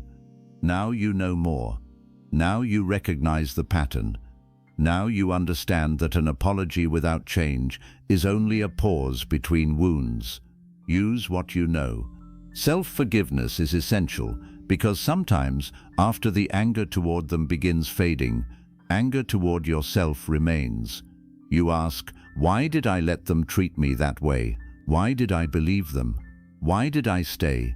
Why did I keep explaining? Be careful. These questions can become another form of cruelty. You are using today's wisdom to judge the person you were before you learnt it. The truth is that emotional wounds can make intelligent, strong, and loving people doubt themselves. Manipulation does not work because the victim is foolish. It works because trust, hope, love, and fear can be used against anyone. You did not stay because you enjoyed being hurt. You stayed because you kept seeing possibility. You remembered their kindness. You believed their promises. You thought patience would be rewarded. You wanted the relationship to become what it had once appeared to be. There is no shame in having loved sincerely. The lesson is not to become cold. The lesson is to stop giving endless chances to someone who treats every chance as proof that you will never leave. Forgive yourself, but also protect the person you are becoming. Protection may require accepting that the apology, if it ever comes, does not automatically reopen the door. This can be difficult. You may have imagined their apology for so long that you feel obligated to accept them if they finally offer it. But an apology does not create entitlement to reconciliation. Forgiveness and access are different. You can forgive someone and still choose distance. You can appreciate their apology and still know the relationship is unsafe. You can believe they have changed and still decide not to test that change with your heart. Their growth does not create a debt that you must repay by returning. Perhaps they have genuinely become better. That is good. Let their future relationships benefit from what they learned. You are not required to risk your peace to prove that their transformation is real. Some bridges should not be rebuilt simply because the person who burned them later regrets the fire. You can wish them well from the other side. This does not make you bitter. It means you understand that trust is not restored by words alone. Trust is built through repeated safety, and sometimes too much has happened for you to participate in that process again. You are allowed to choose peace over another experiment. If you do decide to remain or reconnect, let your decision be based on present evidence, not the hunger created by past deprivation. Do not return simply because they finally said the words you once begged to hear. Look beyond the apology. Has their behavior changed when no one is threatening to leave? Can they hear your pain without becoming the victim? Can they respect boundaries they do not like? Can they accept consequences without punishing you? Do they take responsibility specifically, or only say whatever ends the conflict? Do they demonstrate patience with the trust they damaged? A true apology is clear. I said this. It was wrong. It hurt you. You did not deserve it. I understand why you no longer trust me. I am changing this behavior. There is no but hiding at the end. There is no demand for immediate forgiveness. There is no attempt to control how quickly you heal. A genuine apology creates space for your experience. A manipulative apology only creates pressure for you to return to normal. Pay attention to what happens when you do not respond as they expect. If they become angry because you still need distance, the apology may have been another attempt to regain control. If they truly understand the damage, they will respect your need for safety even when it costs them access. Remorse cares about your healing. Regret often cares only about their loss. A person may regret losing you without regretting how they treated you. They miss what you provided, the comfort, loyalty, support, patience, or forgiveness. They want those benefits back, but they have not confronted the behavior that drove you away. Do not confuse being missed with being valued. Someone can miss your availability while still refusing to respect you. They may contact you when they feel lonely, when another relationship fails, or when they realize that not everyone will tolerate what you tolerated. They may speak beautifully because they remember exactly what you wanted to hear. Before opening the door, ask what has truly changed. Not what they promise, not what they feel today. What pattern has changed? If there is no evidence, do not let nostalgia make the decision. Nostalgia remembers the warm moments and softens the cruel ones. It shows you their smile, but hides how anxious you felt. It reminds you of the beginning, but not the pattern that followed. When loneliness arrives, your mind may turn a harmful relationship into a beautiful memory. Return to the whole truth. Remember the good without erasing the pain. Remember the pain without denying that love existed. Both can be real. You do not have to turn them into a monster to justify leaving. They may have had wonderful qualities. They may have loved you in some ways. You may still care deeply for them, but a person does not need to be entirely bad to be unhealthy for you. You are allowed to leave a relationship that contains love but lacks safety. You are allowed to accept that someone's best was still damaging. You are allowed to admit that understanding them did not protect you. You are allowed to stop waiting for the version of them that appeared only in your hope. This is where emotional freedom begins. You stop demanding that the past become different. You stop returning to the same memory and imagining a better ending. You accept that they said what they said, denied what they denied, and failed to give you what you needed. Acceptance does not mean approval. Acceptance means ending your argument with reality. As long as you keep thinking, they should have understood, you remain attached to what should have happened. And yes, they should have understood. They should have protected your heart. They should have apologized, but they did not.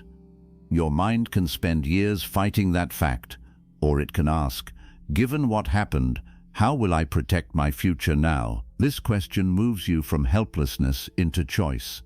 You cannot change their words, but you can stop repeating them. You cannot force their apology, but you can validate your own pain. You cannot make them understand, but you can stop explaining yourself to someone committed to misunderstanding you. You cannot recover every lost year, but you can refuse to lose another. There is power in accepting what cannot be changed, because your energy returns to what still can. You can change who receives access to you. You can change the way you speak to yourself. You can change what you tolerate. You can change the beliefs you build your future upon. You can choose relationships where apology is not treated as weakness, where mistakes are discussed without humiliation, and where your pain is met with care. At first, healthy relationships may feel unfamiliar. When someone apologizes sincerely, you may become suspicious. When they listen without becoming defensive, you may not know what to say. When they respect a boundary without punishment, part of you may wait for anger that never comes. Your nervous system learned to expect danger. Safety can feel strange when chaos has been familiar. Give yourself time. Do not mistake peace for boredom or kindness for weakness. Do not create conflict because calmness feels uncertain. Let your mind learn that love does not always require fear. You may also struggle to accept apologies from safe people because the apologies you received in the past were unreliable. You expect the same behavior to return. Communicate this honestly. Tell them that trust takes time. Notice whether their patience matches their words. Allow consistent behavior to teach you that not everyone uses apology as manipulation. Healing is not only learning whom to leave, it is learning how to remain present with people who are safe. The old wound may tell you that every disagreement will become humiliation, but healthy conflict is different. A healthy person can be angry without becoming cruel. They can disagree without attacking your identity. They can admit when they misunderstood. They can apologize before losing you. They do not wait until you are emotionally exhausted before offering kindness. The existence of people like this proves that cruelty was never a necessary part of love. You may have accepted poor treatment because you were told that everyone speaks harshly when angry, but anger reveals the skills a person has developed for handling difficult emotion. It does not remove responsibility for their choices. Everyone may say something regrettable at times. What matters is the response after harm occurs. Do they listen? Do they repair? Do they learn? Do they change? One painful mistake followed by sincere responsibility is different from a repeated pattern followed by denial. Do not label every imperfection as abuse, but do not call a destructive pattern a simple mistake. A mistake is something a person works to prevent after understanding the harm. A pattern is something they expect you to keep forgiving. You need wisdom to recognize the difference. You may also need to release the desire for a public apology. Perhaps they hurt you in front of others, damaged your reputation, or told a false story that made you look responsible. You want them to correct it publicly because the humiliation was public. That desire is understandable, but they may never correct the story. Some people would rather protect a lie than admit how unfairly they treated you. They may have built an entire identity around being the injured person, and the people around them may believe it. You can spend years trying to explain yourself to everyone, or you can let your future character speak more consistently than their temporary story. This is not easy. Being misunderstood hurts, especially when you know the truth. But you cannot control every version of yourself that exists in another person's mind. Some people will believe what supports their loyalty, bias, or comfort. Even perfect evidence may not change them. Do not destroy your peace trying to correct an opinion that has already decided not to know you. Tell the truth where it matters. Protect yourself when necessary. Correct harmful lies when real consequences are involved. But do not turn your life into an endless campaign to be understood by everyone. The people who truly know your character will watch your consistency. Those determined to misunderstand you may interpret even your silence as guilt and your explanation as manipulation. There is no perfect response to a person who has already chosen the conclusion. Release the need to control their story. Your life is larger than their version of it. One day, the people who believed them may recognize the pattern for themselves. Perhaps they will not. Either way, you must continue building a life that does not require an audience to confirm your integrity. You know what you survived. You know what you learned. Let that be enough. There may be nights when this strength disappears and the old longing returns. You may still wish they would call, apologize, and finally understand. Do not shame yourself for that. Healing does not erase desire in a straight line. Some days you will feel completely free. On other days, one song, place, date, or memory will reopen the conversation inside your mind. When this happens, do not contact them immediately. Sit with the feeling. Ask what you truly miss. Do you miss the person, or do you miss the apology you imagined receiving from them? Do you miss the relationship, or do you miss the future you hoped it would become? Do you want them back, or do you want evidence that losing you affected them? Sometimes you do not want the person. You want the wound reversed. You want them to return so you can finally feel chosen. But being chosen by the person who rejected your worth will not automatically heal the rejection.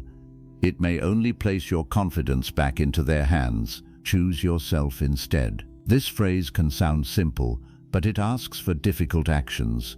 Choosing yourself means not sending the message when loneliness is speaking.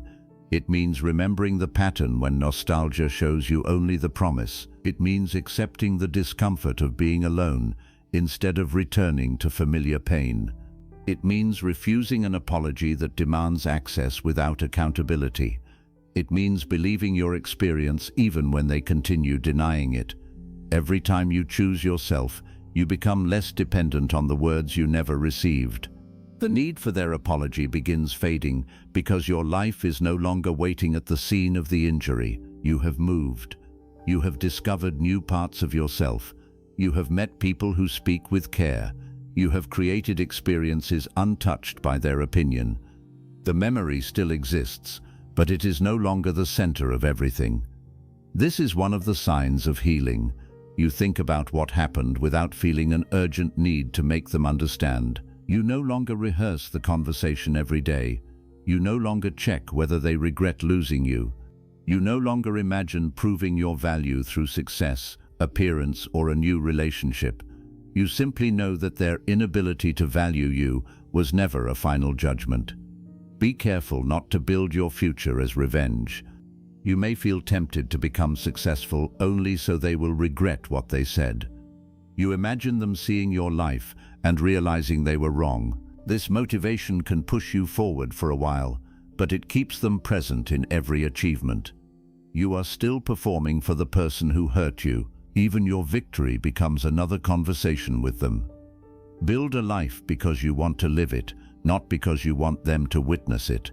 Become confident because peace feels better than self-hatred. Pursue your dream because it belongs to you. Create healthy love because your heart deserves safety, not because you want someone from the past to feel jealous. The greatest freedom is not making them regret losing you. It is reaching a point where their regret no longer matters. Whether they miss you or forget you, you remain whole. Whether they apologize or defend themselves, your truth remains clear. Whether they watch you rise or never hear your name again, your life continues. That is freedom. You may wonder whether you should forgive them if they never apologize. Forgiveness is personal, and it cannot be forced. You do not need to rush into words your heart is not ready to mean. Forgiveness is not pretending there was no harm. It is not restoring contact. It is not trusting again. It is not releasing someone from every consequence. Forgiveness may simply mean deciding that you no longer want their behavior to occupy your mind every day. For some people, forgiveness arrives slowly.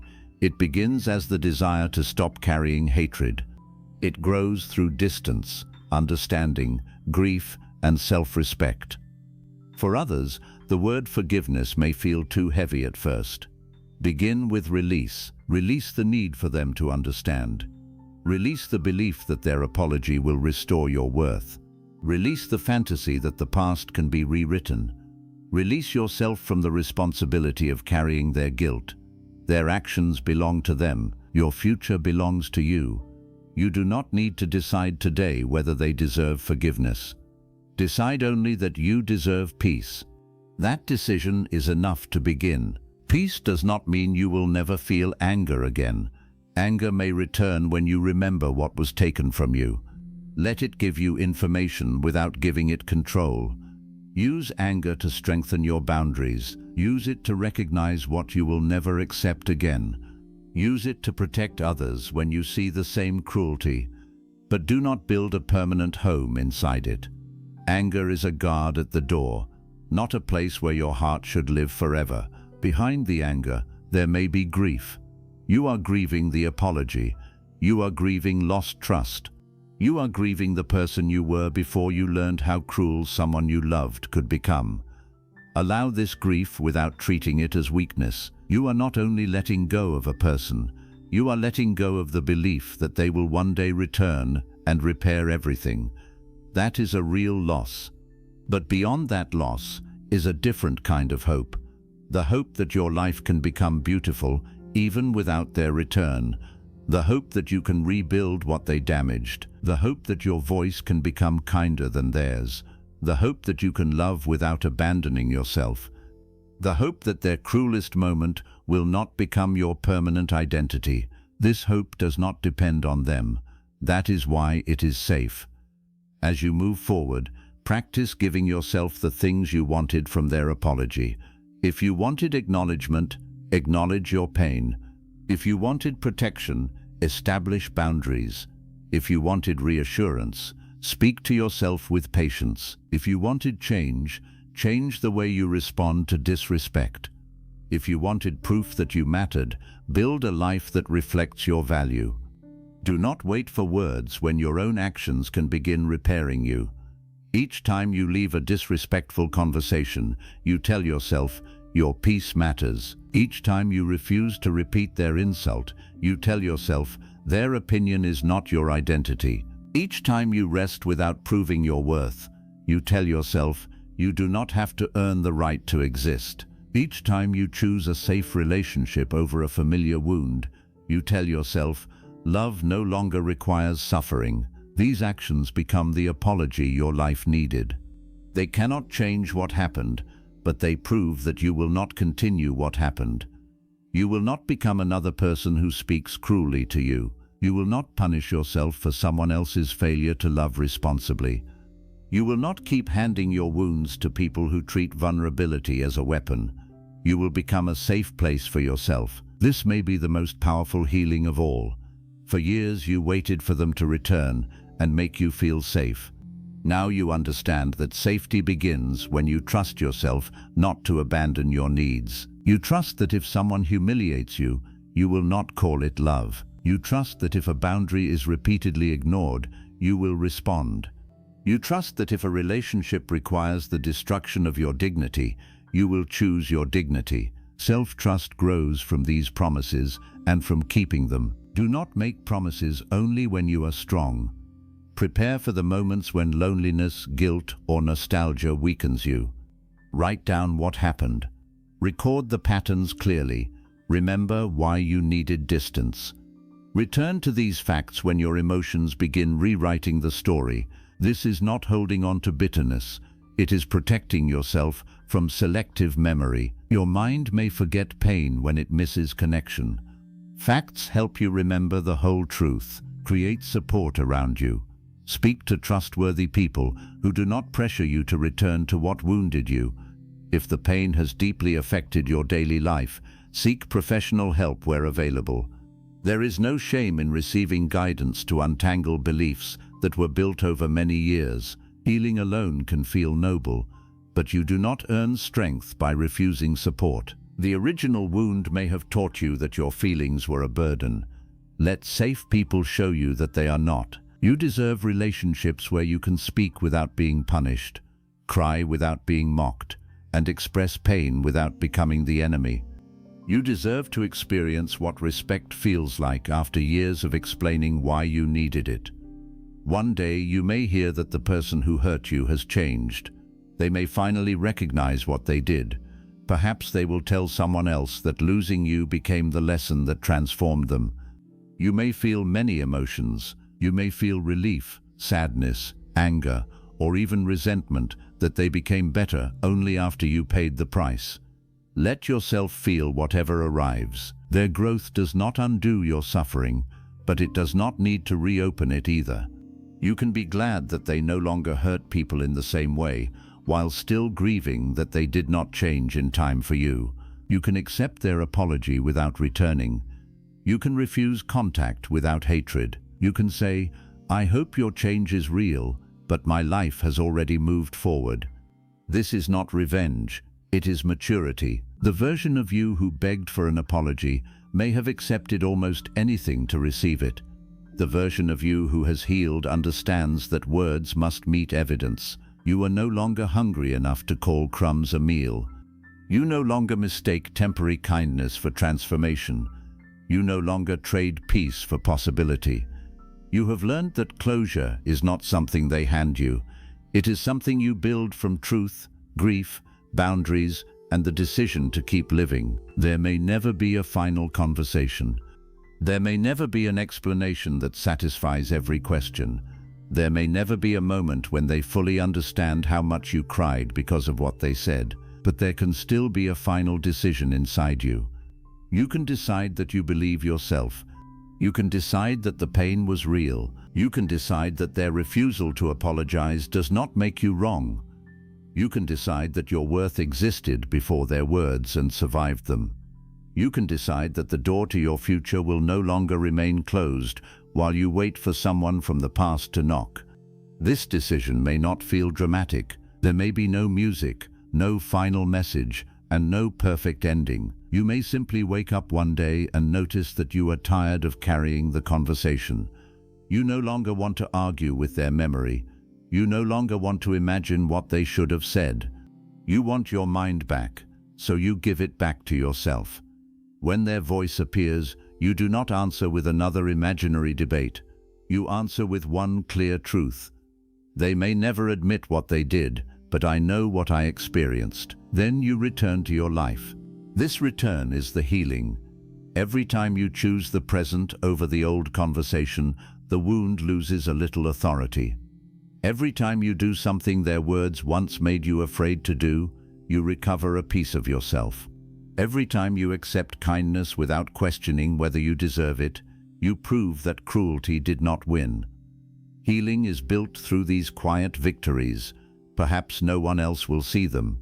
No one may know how difficult it was for you to speak after being silenced, to trust after being betrayed, or to look at yourself kindly after years of carrying someone's insult. but you will know. You will know how much courage it took to stop waiting. You will know that letting go was not one decision, but hundreds of small decisions made on days when returning would have been easier. You will know that you saved yourself without receiving the apology you deserved. This realization will change how you see your strength. You once believed their words destroyed you. Now you understand that they wounded you deeply, but they did not own the ending. You wrote that part yourself. You chose to rebuild confidence without their permission. You chose to protect your heart without their approval. You chose to believe your experience even while they denied it. You chose peace without receiving justice in the form you expected. That is not weakness. That is one of the strongest things a person can do. The apology may never come. The person may continue living as if nothing happened. They may never know how many nights you cried, how many times you questioned yourself, or how difficult it was to recover from what they called a simple sentence. Let them remain responsible for what they refuse to understand. You no longer have to carry that responsibility for them. Your task is not to make them feel guilty. Your task is to make yourself free. Freedom begins when you stop standing at the door of their conscience, asking to be recognized. Turn around. There is an entire life behind you, waiting to be lived. There are people you have not yet met who will not require you to explain why respect matters. There are peaceful mornings ahead when their voice will no longer be the first thing you hear. There are dreams you abandoned that are still waiting for your return. There is a version of you who does not need their apology to know the truth. Walk toward that version. You can carry the lesson without carrying the wound in the same way. You can remember without returning. You can forgive without reopening the door. You can move forward without pretending the past was acceptable. You can heal even if they never admit that they hurt you. Your freedom was never hidden inside their apology. It was hidden inside the moment you finally decided that you would no longer wait for it. They may never say, "I am sorry," but you can still say, "What happened to me was real. I deserved better. Their denial does not erase my pain. Their silence does not decide my worth. I release myself from waiting." Then take back every tomorrow you had placed in their hands. The apology may never come. Let your healing come anyway. Chapter 6. Become someone their words can no longer control. There comes a moment in healing when you realize that escaping their words is not enough. You must build a life that proves those words no longer own you. For a long time, someone's opinion may have lived inside your mind like a permanent voice. Before you spoke, you heard what they might say. Before you tried something new, you imagined them laughing. Before you looked in the mirror, made a decision, applied for an opportunity, entered a relationship, or followed a dream, their criticism appeared before your own belief had a chance to speak. They may no longer be beside you. They may not call you anymore. They may have moved on, forgotten the argument, or continued living as if their words were nothing, but inside you they remained. That is why healing is not only about creating distance from a person, it is about creating distance from the version of yourself that still believes they were right. You may have left the relationship, the friendship, the family conflict, or the room where the damage happened, but part of you may still be standing there, trying to become acceptable in their eyes. You still want to prove that you are not lazy. You still want to prove that you are not difficult. You still want to prove that you are worthy of love. You still want to prove that you are intelligent, capable, beautiful, strong, or enough. But listen carefully. Your life was never meant to become a performance for people who refuse to see your value. You cannot heal by spending every day trying to win approval from the person who taught you that approval could be taken away at any moment. You heal when you stop needing them to agree with your truth. This does not happen in one powerful morning.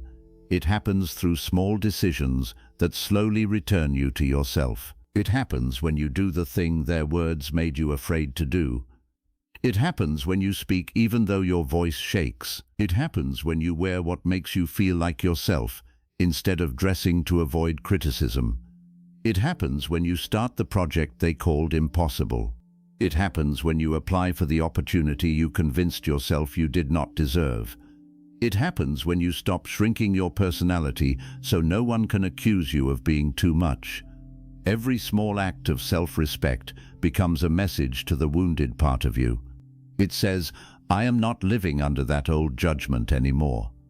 There may have been a time when their opinion became your identity. If they called you selfish, you began apologizing for every need. If they called you weak, you stopped asking for help. If they called you stupid, you became afraid to try. If they called you unattractive, you began hiding from mirrors, photos, love, and attention.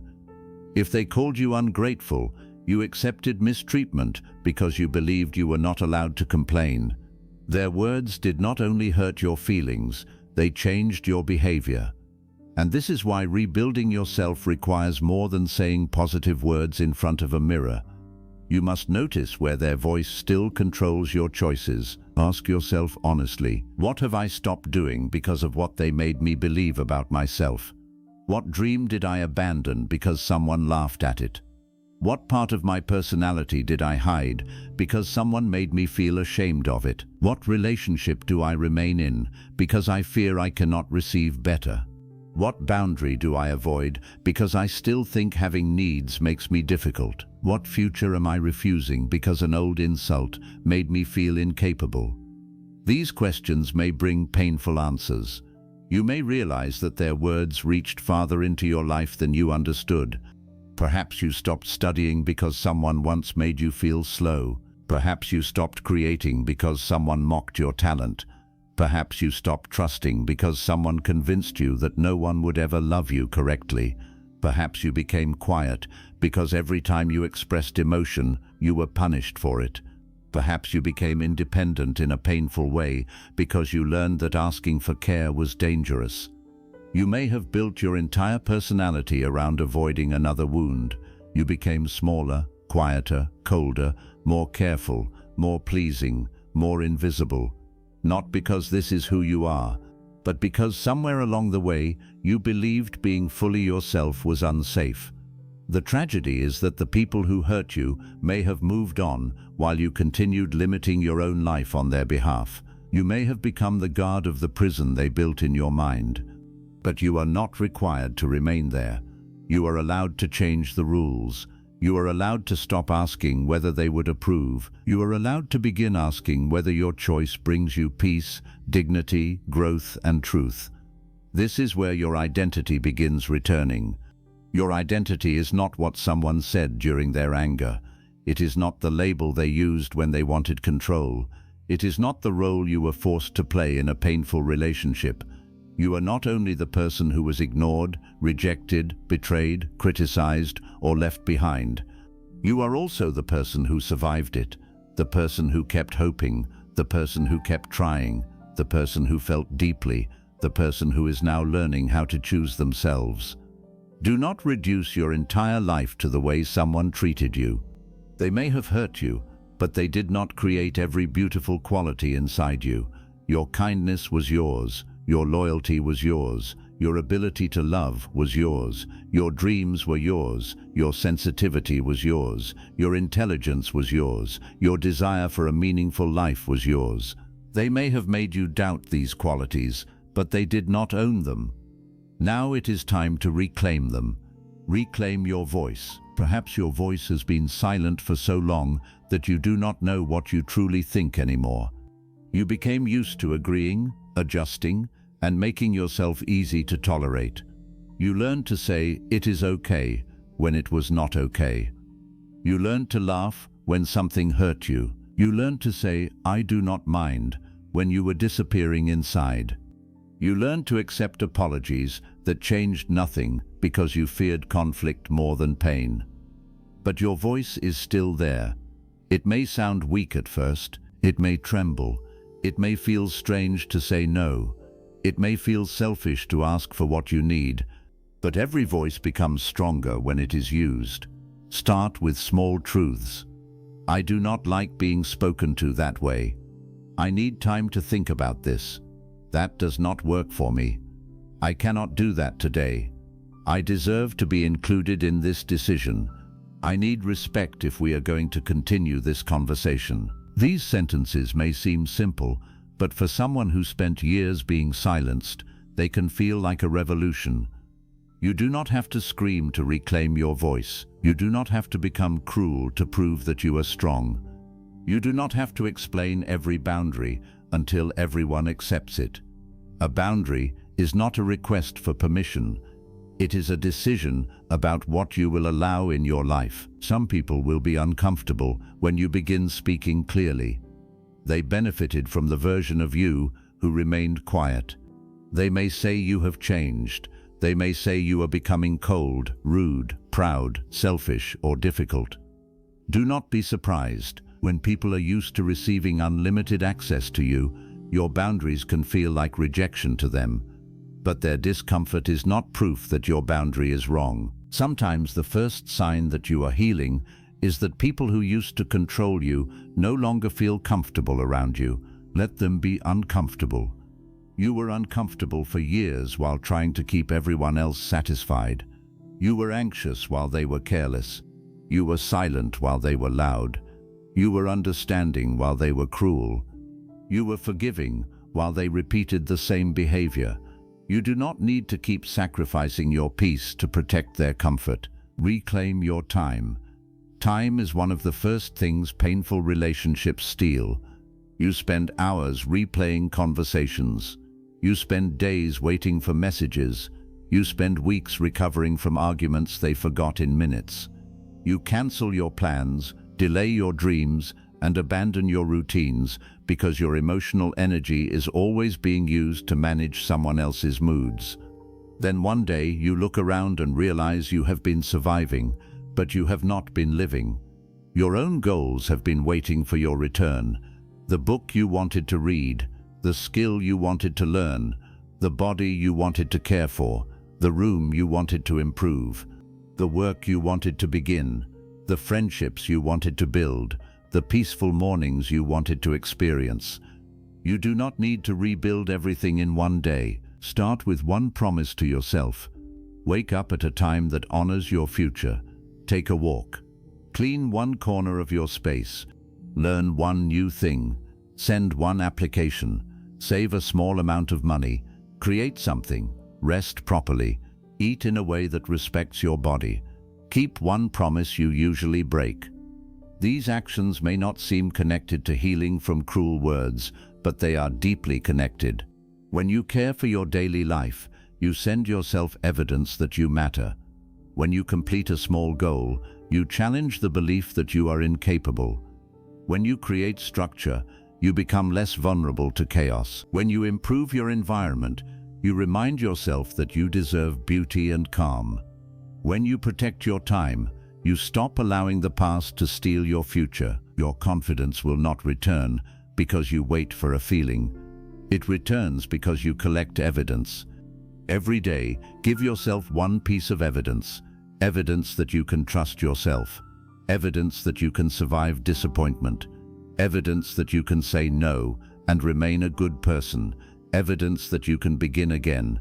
Evidence that you can be loved without begging. Evidence that you can build a meaningful life even after someone tried to make you feel small. You may still hear their voice during this process. You may start something new and suddenly think, what if I fail exactly like they said I would? You may look at yourself and remember their insult. You may receive kindness and wonder whether it is real. You may feel guilty for becoming stronger because a part of you was trained to believe that healing means betrayal. When this happens, do not panic. The return of an old thought does not mean you have failed. Healing is not the absence of memories. Healing is the ability to respond differently when memories return. The old version of you may have believed the thought immediately. The healing version of you can pause and say, that is an old voice. It is not a fact. You do not need to argue with every painful thought for hours. You only need to stop obeying it. If the thought says, you will fail, take one small step anyway. If it says, no one will value you, allow safe people to show you otherwise. If it says, "You are too much," speak honestly with someone who treats your emotions with care. If it says, "You cannot change," keep showing up for your life until the evidence becomes stronger than the insult.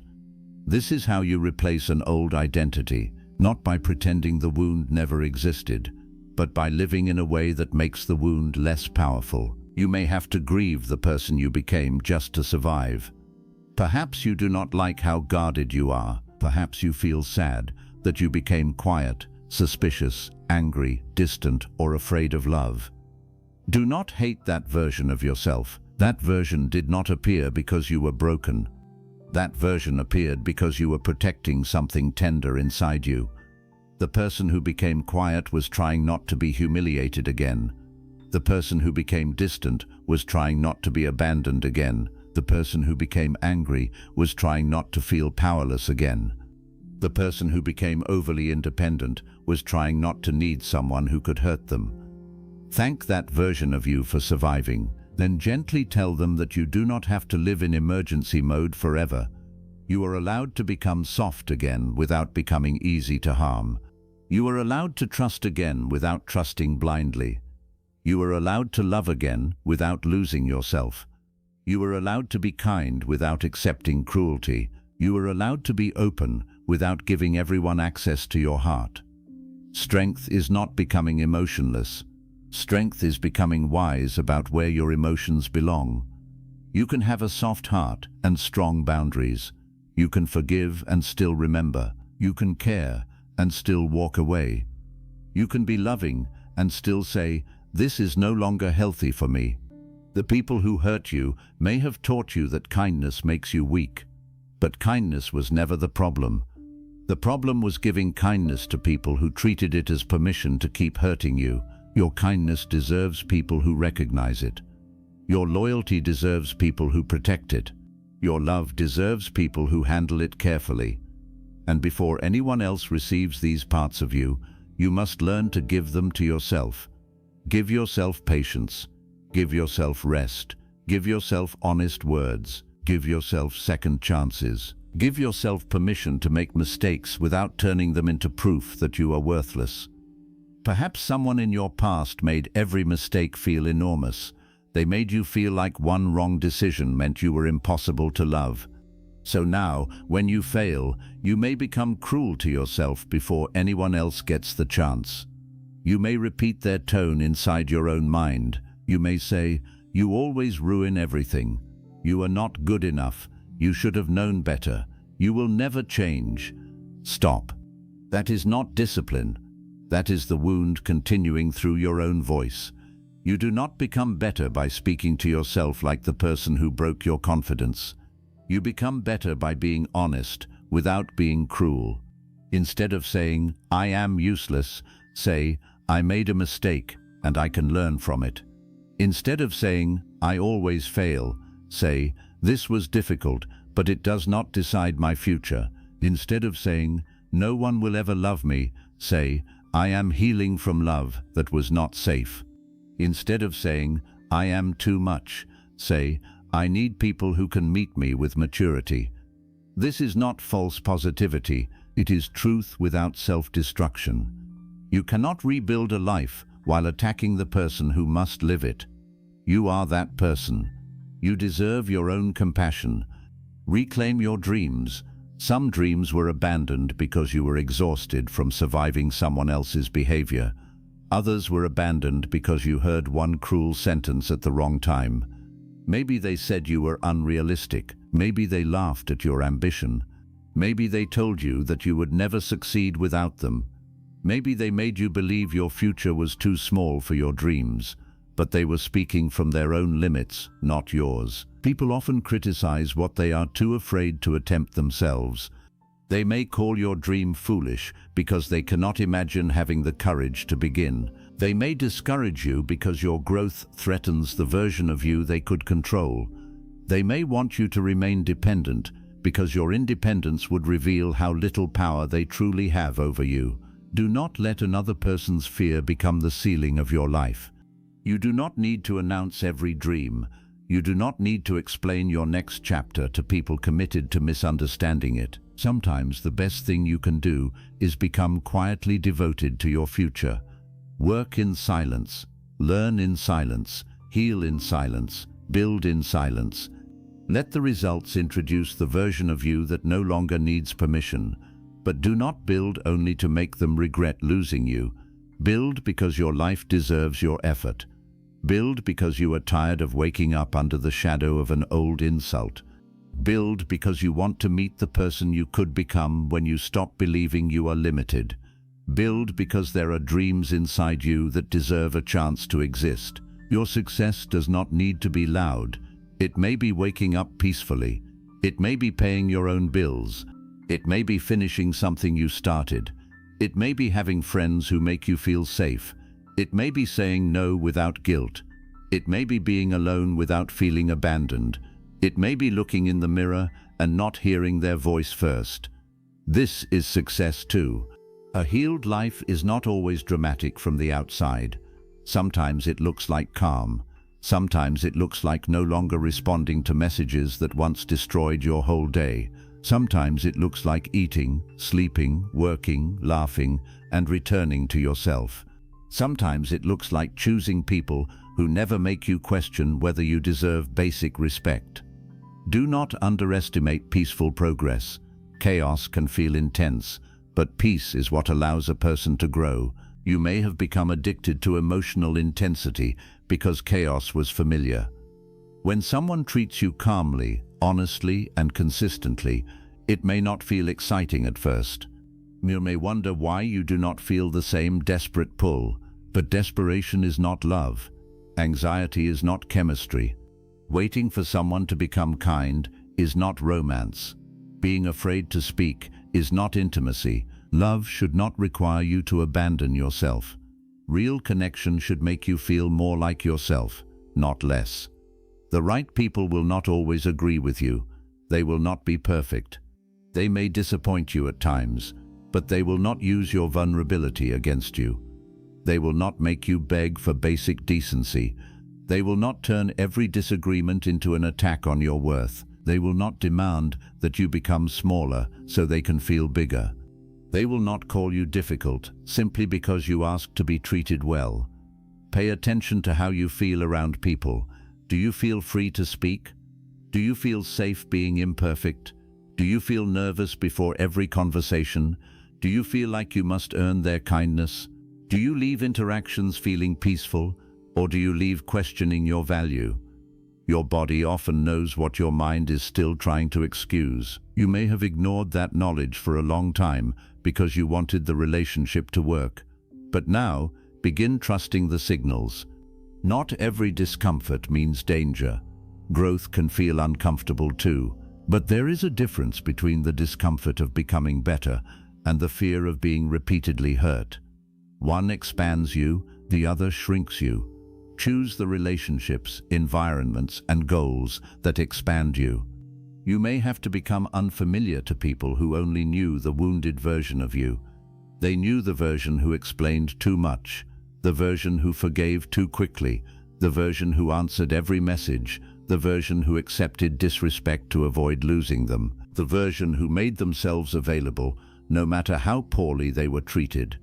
When you change, they may say, "You are not the same anymore." They are right. You are not the same. You are becoming someone who no longer confuses access with love. Someone who no longer calls self-abandonment loyalty. Someone who no longer waits for permission to feel worthy. Someone who does not need to be understood by everyone in order to know their truth. Let them miss the old version if they want to. That version deserves rest. You do not owe anyone the person you had to become in order to survive them. You are allowed to outgrow the role they gave you. You are allowed to become unrecognizable to the people who only knew how to benefit from your pain. And one day, you may look back at the words that once controlled you and feel something surprising. Not anger, not even sadness. Distance. You will remember them, but they will no longer feel like a verdict. You will see that someone spoke from their own anger, insecurity, selfishness, ignorance, or emotional limitation. Their words may have hurt you deeply, but they were never a prophecy. They did not predict your future. They did not define your potential. They did not decide how much love you would receive. They did not decide whether you would rise. You decide that now. Not through one perfect speech, not by proving yourself to them, but by refusing to abandon yourself again. Let this be your new promise. I will not use another person's cruelty as a reason to become cruel to myself. I will not let old words make decisions about my future. I will not chase people who need me to feel small. I will not keep returning to places where I have to beg for dignity. I will not confuse pain with love.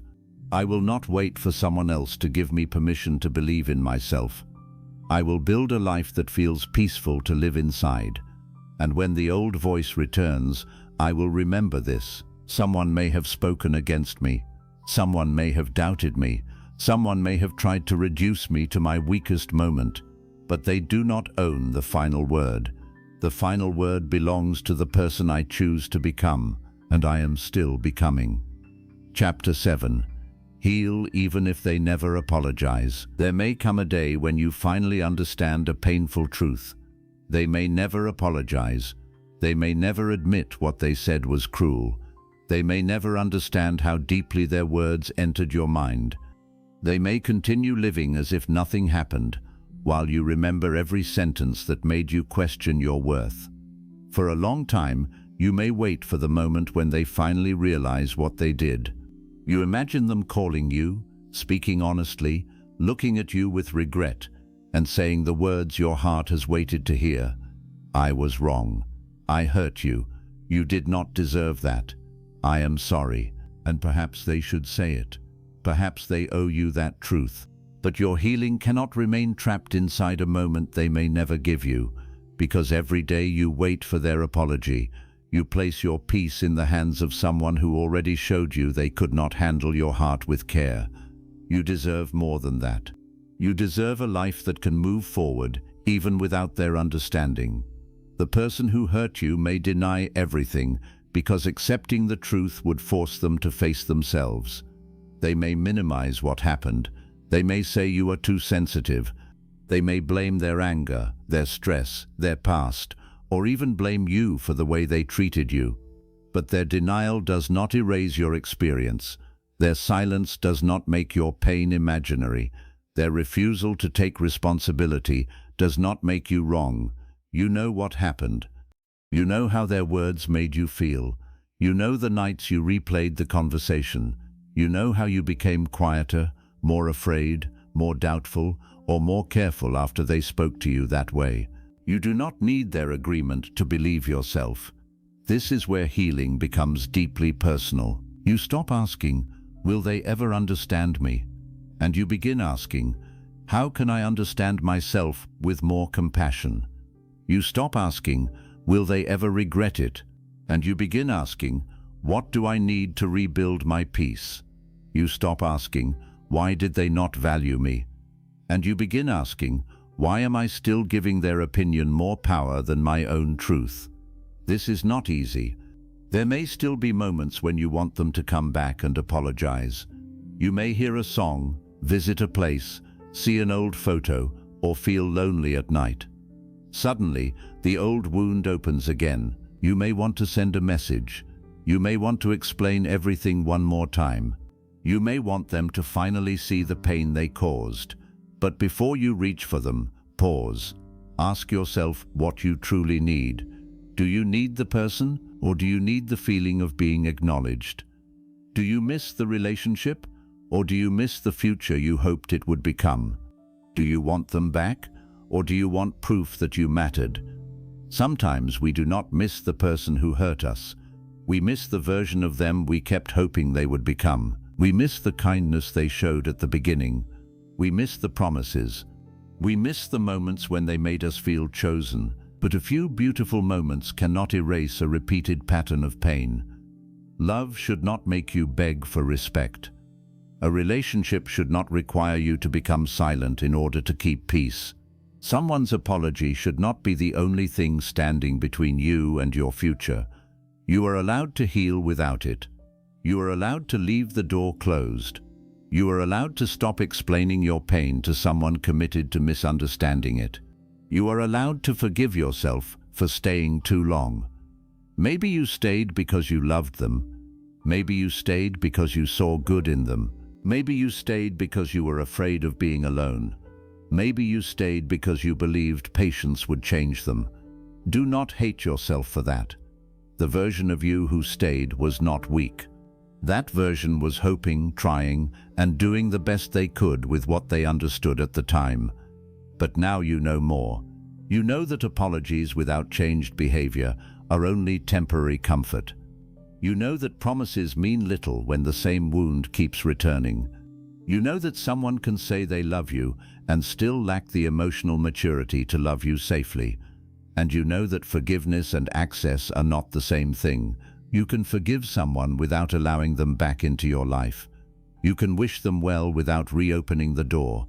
You can accept that they may have changed without becoming the person who tests that change with your heart again.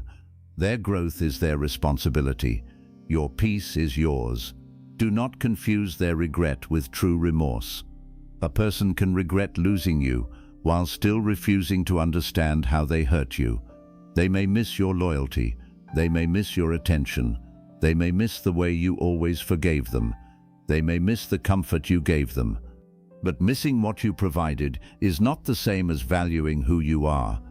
Real remorse does not only say, "I miss you." Real remorse says, "I understand why you left." It does not pressure you to return. It does not become angry when you need distance. It does not use tears, guilt, or beautiful words to pull you back into the same pattern. A sincere apology makes space for your healing. A manipulative apology asks you to forget your pain quickly so they can feel comfortable again. Learn the difference. You do not have to become cold because someone was cruel. You do not have to become suspicious of every kind person because one person broke your trust.